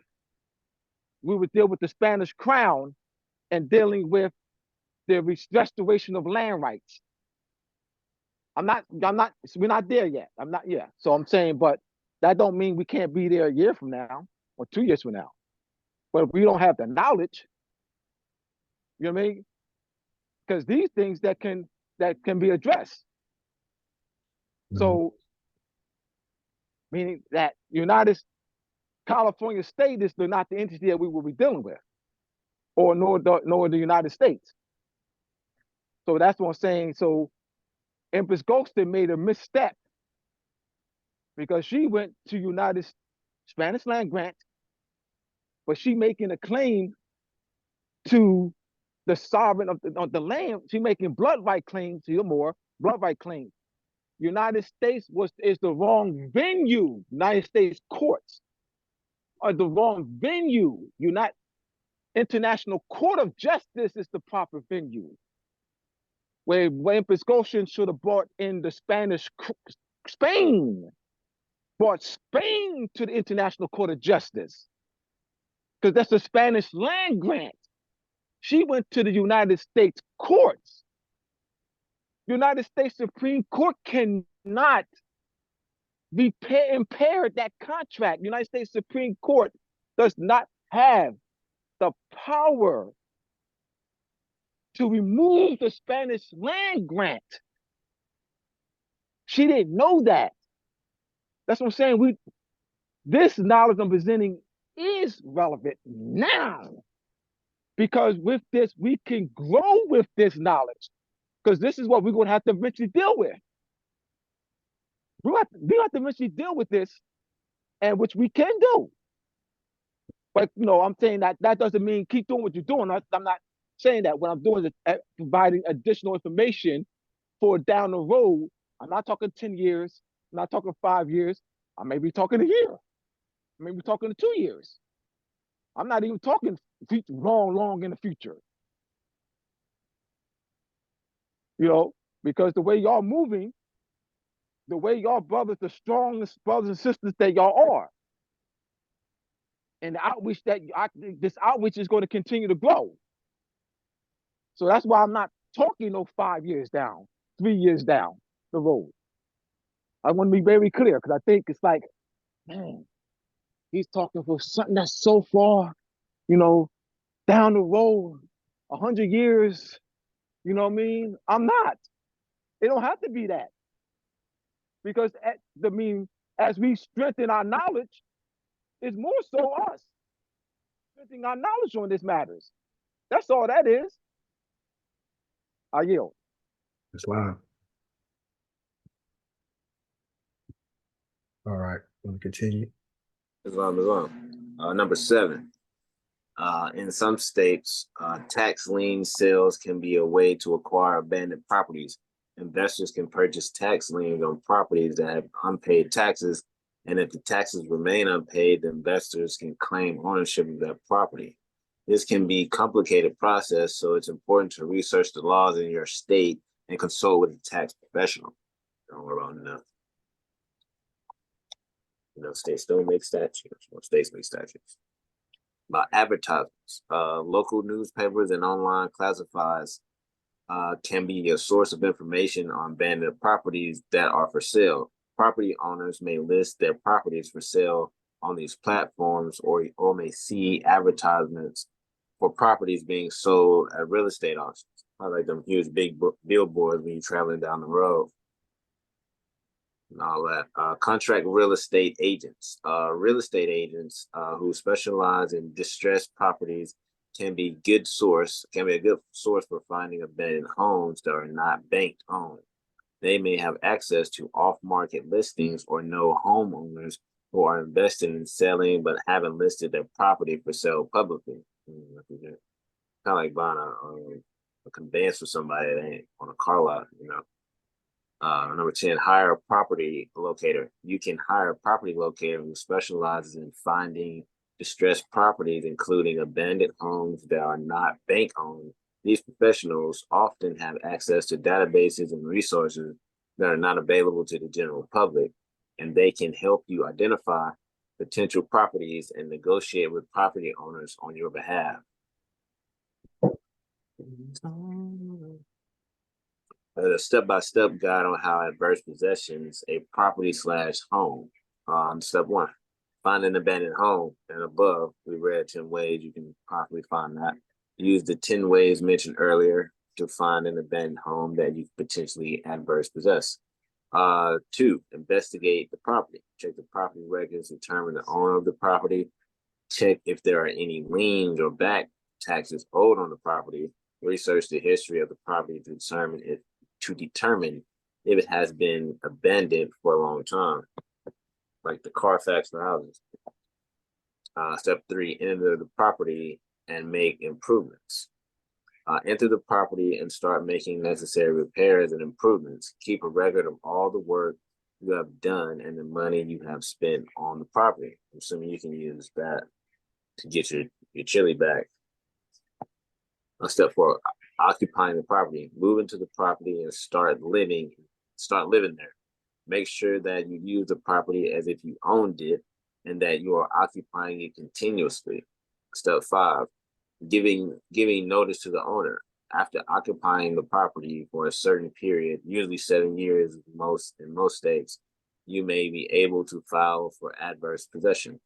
Before filing, make sure to give notice to the owner, of the property, your intentions to claim the property through adverse possession. Excuse me.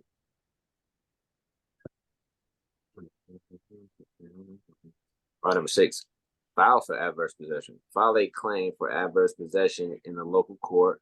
Provide proof that you have been occupying the property continuously for the required period, that you have made improvements to the property, and that you have given notice to the owner. Attend the court hearings. Attend the court hearings and present your case to the judge.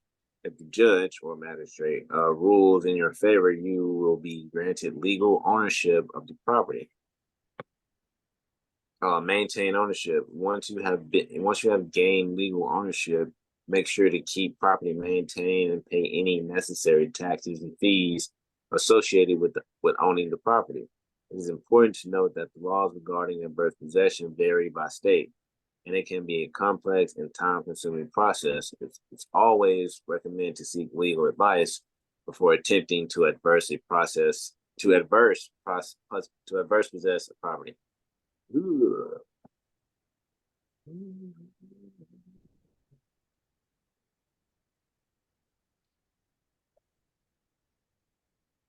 Dealing with potential policy enforcement encounters, police encounters. This was the most annoying part for me. Dealing with the uneducated police on the doctrine of adverse possession can be very intimidating scenario for most people. Due to the optics, it's understandable why police may try to evict people from a property due to thinking simply you are squatting. However, you'd be known to them what you are doing is totally legal and supported in the law books as such. However, due to it being an uncommon occurrence, they typically are under the assumption that an adverse possession is simply trespassing and squatting. Remember, adverse possession is legal, but squatting is illegal. It is all in the intent. If you are engaged in adverse possession and are facing interference from law enforcement, it is important to remember that the police officers are charged with enforcing the law and may not be familiar with nuances of adverse possession laws in your jurisdiction. In these situations, it is important to remain calm and respect when interacting with law enforcement and to be prepared to explain the legal basis for your claim to the property.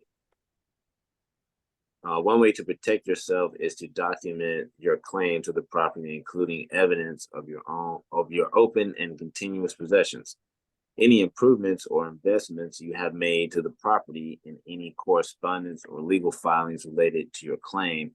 This documentation can help support your claim in court if necessary, and can also help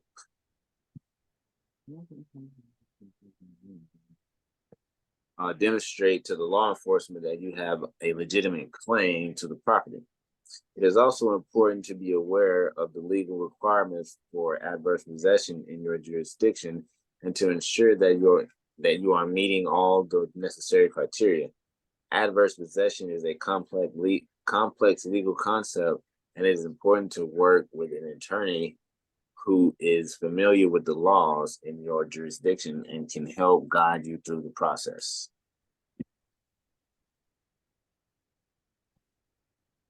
In any legal dispute, it is important to seek legal advice from a qualified attorney who can advise you on your legal rights and options and help you navigate the legal system should require you one. The legal system should you require one. Can police evict someone who's adverse possessing a property at any time? No, police can't evict someone who's adversing a property at any time without a court order. Adverse possession is legal right, and the occupant may have a legal right to the property if they met all legal requirements. In some cases, the occupant may have a valid claim to the property through adverse possession. If the property owner wants to evict someone who is adverse possessing their property, they must go through the legal process. The property owner must file a suit in court and prove that the occupant is occupying the property illegally. The occupant may contest a claim of illegal occupancy in the court and may have the opportunity to present evidence that they have met the legal requirements for adverse possession. If the court finds that the occupant is adverse possessing the property illegally, the court may issue an order for the occupant to vacate the property. The police may then enforce the court order and remove the occupant from the property. It is important to note that legal process for the eviction can be lengthy and complex, and the outcome of the case will depend on the specific circumstances of the case. But you skip that last part. This is why it's important to find abandoned property that is not bank owned, because it is the path of least resistance. It's hard for a deceased person to say they want you off their property. Alrighty. Know your rights against the police, because they are going to operate off the assumption and presumptions unless you rebuke those presumptions and assumptions. So, 14th Amendment practice. If you have the legal right to adverse possession, you should feel confident that you aren't doing anything wrong or illegal. Kind of just enforcing any rights you have. You're not doing anything. We aren't doing anything wrong or illegal, just enforcing your right that you're trying to enforce. Simply study what you are doing, and if the situation arises where you have to explain what you're doing, you should know exactly what to say and why you're saying it. And I go back to anything else with jurisprudence.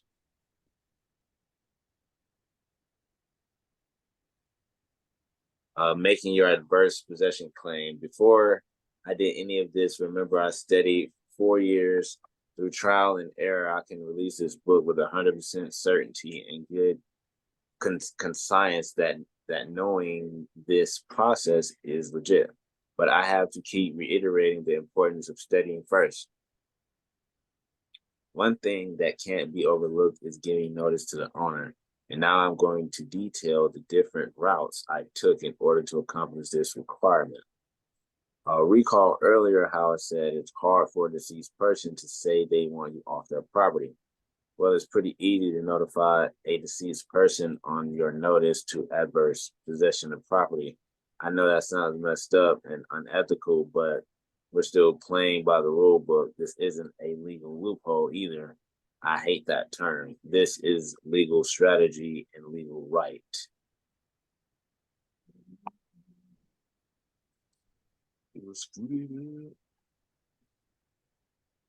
Then you let that John happen, or that me? Oh, but that's me. Filing a notice of claim. I'm going to break down Oklahoma law on their procedure for filing a notice of claim. Emphasis on there, because I was denied using their own stuff, which I now know how to make them perform their duties correctly if they try to deny you. First, I'm going to give the notice of claim statute and highlight the relevant parts that supports you filing this notice.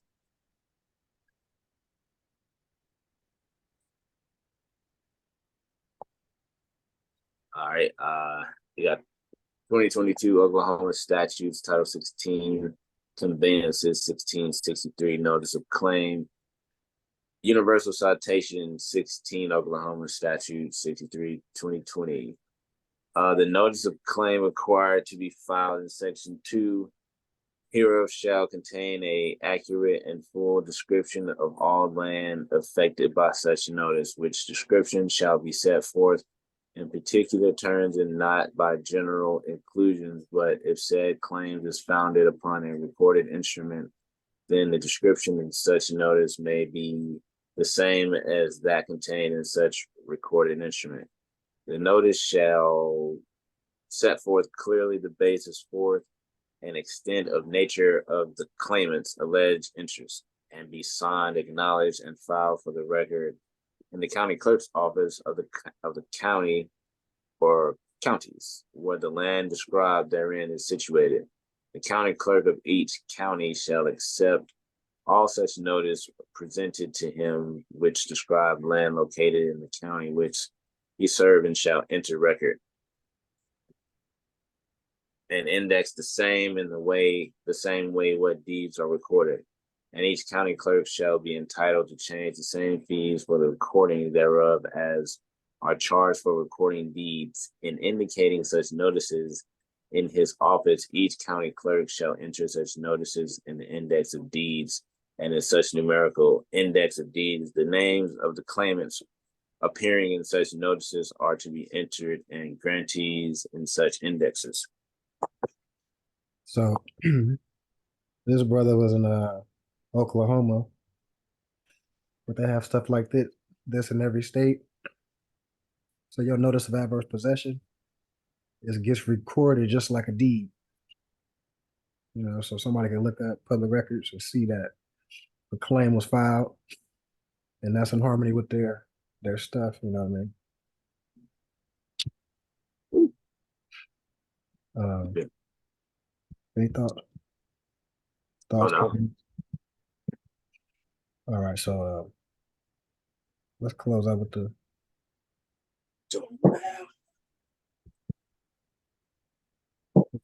Quran.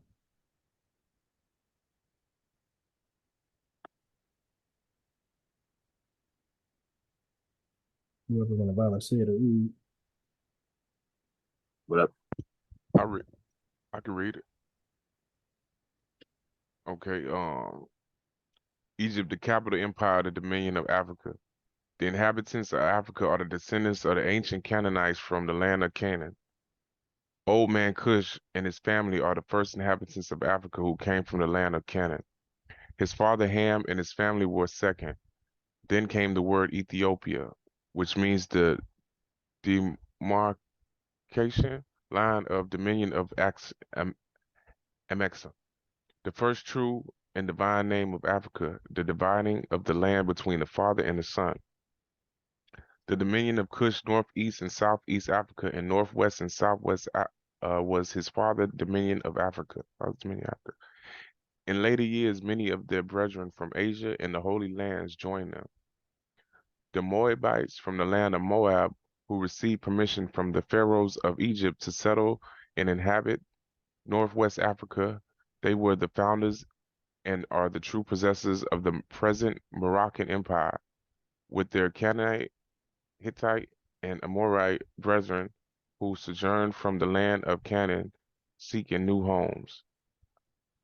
The dominion and habitation extended from northeast and southwest Africa across Great Atlantis, even unto the present North, South, and Central America, and also Mexico and the Atlantis Islands before the great earthquake which caused the great Atlantic Ocean. The river Nile was dredged and made by the ancient pharaohs of Egypt in order to trade with the surrounding kingdoms. Also, the Niger River was dredged by the great pharaoh of Egypt in those ancient days for trade, and extends eastward from the real Nile westward across the great Atlantic. It is used for trade and transportation. According to all true divine records of human race, there is no Negro, black, or colored race attached to the human family, because all the inhabitants of Africa are the human race, descendants from the ancient Canaanite nations from the Holy Land of Canaan. What your ancient forefathers were, you are today, without doubt or contradiction. There is no one who is able to change man from the descendant nature of his forefathers, unless his power extends beyond the great universal creator Allah himself. These holy and divine laws are from the Prophet Noble Drew Ali, the founder of Uniting the Moorish Science Temple of America. These laws are to be strictly traversed by the members of all the temples of the Moorish Science Temple of America. They will learn to open their meeting and guide it according to the principles of love, truth, peace, freedom, and justice. Every subordinate temple of the Grand Major Temple is to form under the covenant of love, truth, peace, freedom, and justice, and to create their own laws and customs in conjunction with the laws of the Holy Prophet in the Grand Temple.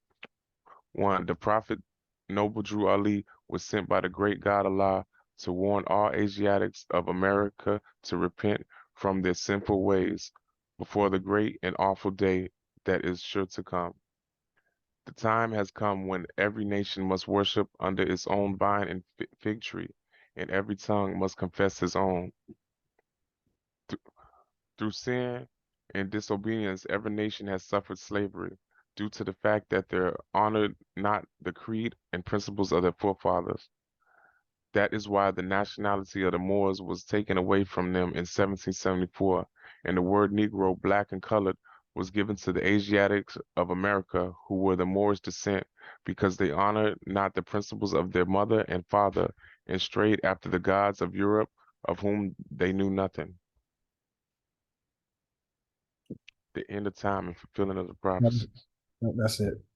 What's your thoughts on that chapter?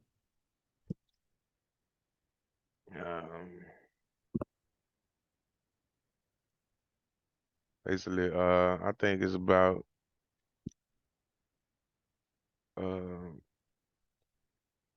all the different tribes and locations, and basically changing from the sinful ways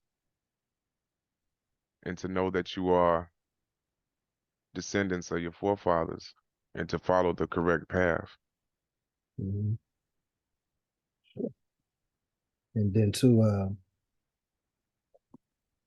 they give like a little genealogy. The father Ham and his family were old man Cush and his family were the first inhabitants of Africa who came from the land of Canaan. His father Ham and his family were second. They came, then came the word Ethiopia, which means dark demarcation line. So demarcation line is like a line that separates. So in this case, the land of father and son. Ham and Cush, where you get the Hamatites and the Cushites. And then it gives specifics. The dominion of Cush was northeast Africa, and northwest. The northwest was the dominion of the father. So I've showed this map. I know a couple brothers probably haven't seen this map that corresponds to this verse.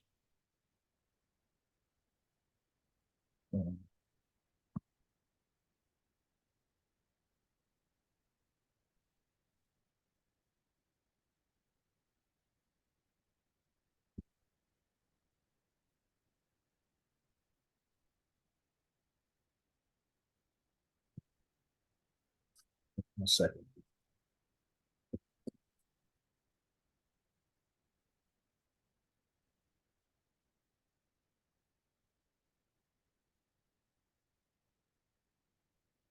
So this is what was talked about in that chapter you just read. Here's a visual. We got Ham over here, corresponding to northwest, southwest, loosely referred to as North America, Central America, Mexico, and the islands. And we got Cush, his son, and then we got the demarcation line right here. It's separating the boundary line of the old world of the father and the new world of the son. So by the father having the more ancient jurisdiction because he's clearly the father. North America, South America, Mexico, and the islands would be Northwest Africa, Northwest of Mexico. So I'm going to show y'all that. Visually. Any thoughts, statements on that? I know I've showed this before. I know it's probably. So what is the what is Atlantis, right? Is Atlantis in there? In that map? Yeah, so Atlantis would be North America, South America, Mexico, the islands. Mm. In the Quran, it's called Northwest of Mexico, Southwest of Mexico, and then Atlantis Islands. So you see right here, Atlantis Island, right? This Yeah. old part of the world, North America, Central America, Mexico. So that corresponds to Atlantis. And I remember you was mentioning, so it started in Ham and then moved over to Ethiopia. I mean, it was Ham first and then went to Kush and then to Ethiopia. No, Ethiopia is just that's not a nationality, it's a demarcation line. Just the line. Okay. See this boundary, this black line Yeah, right that here? It separate northwest, south, east, or southwest, and you got northeast and southeast over here. The Kush, the sun is Ham's son jurisdiction over this, Asia Minor. The father Ham, Asia Major, northwest of Mexico, right? mm. So just to give you a visual of what you're reading in the Quran. So I have a question. Where is Shem and Yophet? Because it was three of Noah's sons. Shem was first, we just even read it in there. Ham was second, and then Joseph, the younger son. Where would their territories be described from looking on this map? Wait, so you're saying that the son of wait, who'd you say the son of who? Because like even we just read, like it's going over Noah's three sons. And so you have Shem, who is the first, and we just even read in there, it said Ham was the second, which is true. And then you have Japhet, who is the third son.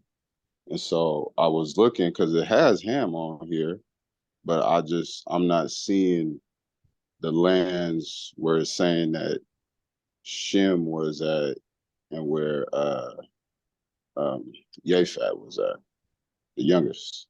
So Shem would be related to Ham? Shem would be related to Ham, right? Yeah, Shem is the older brother. Yeah. Mm-hmm. All right. So that's the jurisdiction of North America, right? Because the son of Ham would be Cush, which would be dealing with the Cushites, right? Which would be the other side of a Mexican or the Mauryan dynasty or Manchuria or, Yeah, because I know and I'm well familiar with that. The brothers and our people. We've always, so to speak, like mixed and traveled. You know what I mean? So when I'm, looking at maps, names and regions and stuff, I was just curious by, your definition of it from looking at this map, basically. Yeah, the brother of Ham would be in the jurisdiction of the Hamites or the North America, South America, Mexico. You know what I mean? Because those are essentially his brother, yeah. So but once you start getting to the son, or going more the bloodline of Ham, that's when the demarcation line, crossing over.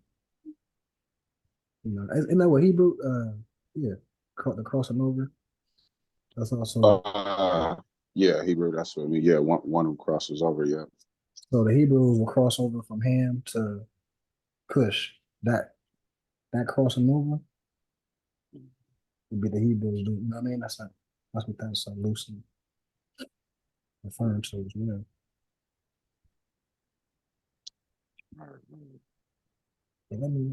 Any other thoughts on that? Yeah. So Australia is Australia Asiatic? I know it was it was Aborigines. Yeah. Aboriginal. Mhm. Okay. Yep. All right. Any other thoughts before we close out with the prayer? Let's see. All righty.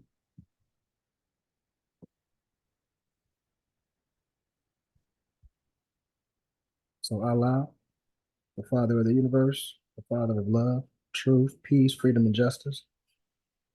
Allah is my protector, my guide, and my salvation by night and by day. There was Holy Prophet, Drew Ali. Amen. So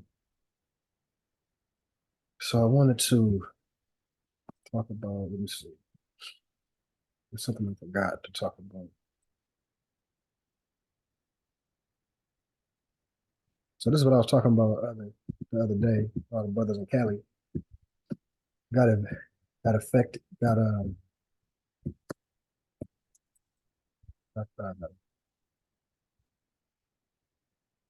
can't think of the word. Got invited to this. So this is the Garden Grove Chamber of Commerce. And what I found interesting is in that you got, look, the Iranian American Chamber of Commerce, the Afghan Chamber of Commerce, we got the Vietnamese chambers of commerce. So the reason why that stood out to me, because you have open, corporate will be Garden Grove, LA, Los Angeles. These are corporate municipalities in California. But the Iranian Chamber of Commerce, these are people with nationalities that have formed organizations and they do business with each other. So the whole purpose of this invite is to go and try to do some business. I want many feds and turbans there. But we got nationality, right? So Yes. we'd be like the Moorish Chamber of Commerce. And maybe next time it'll be added to this, right? So we're trying to this network, see if hold on. So that's the whole point of networking. And they might have like a building or something, a physical building where we can do temple meetings. You never know. Just exercising with these other people with nationalities. So that's on the 24th. So I know a couple of people ordered their pheasants, so trying to get as many pheasants and turtles up there. There might be some councilmen, some mayors up there that we can promote the House resolutions. Moorish American Holy Week. These are things that have been logged in their municipalities where we can try to get funding for our political agenda as well. So that's what that's about. Any thoughts, statements on that?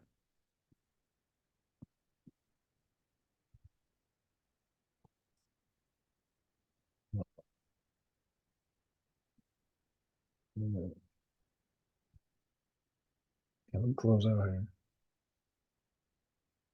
Yeah. There we go.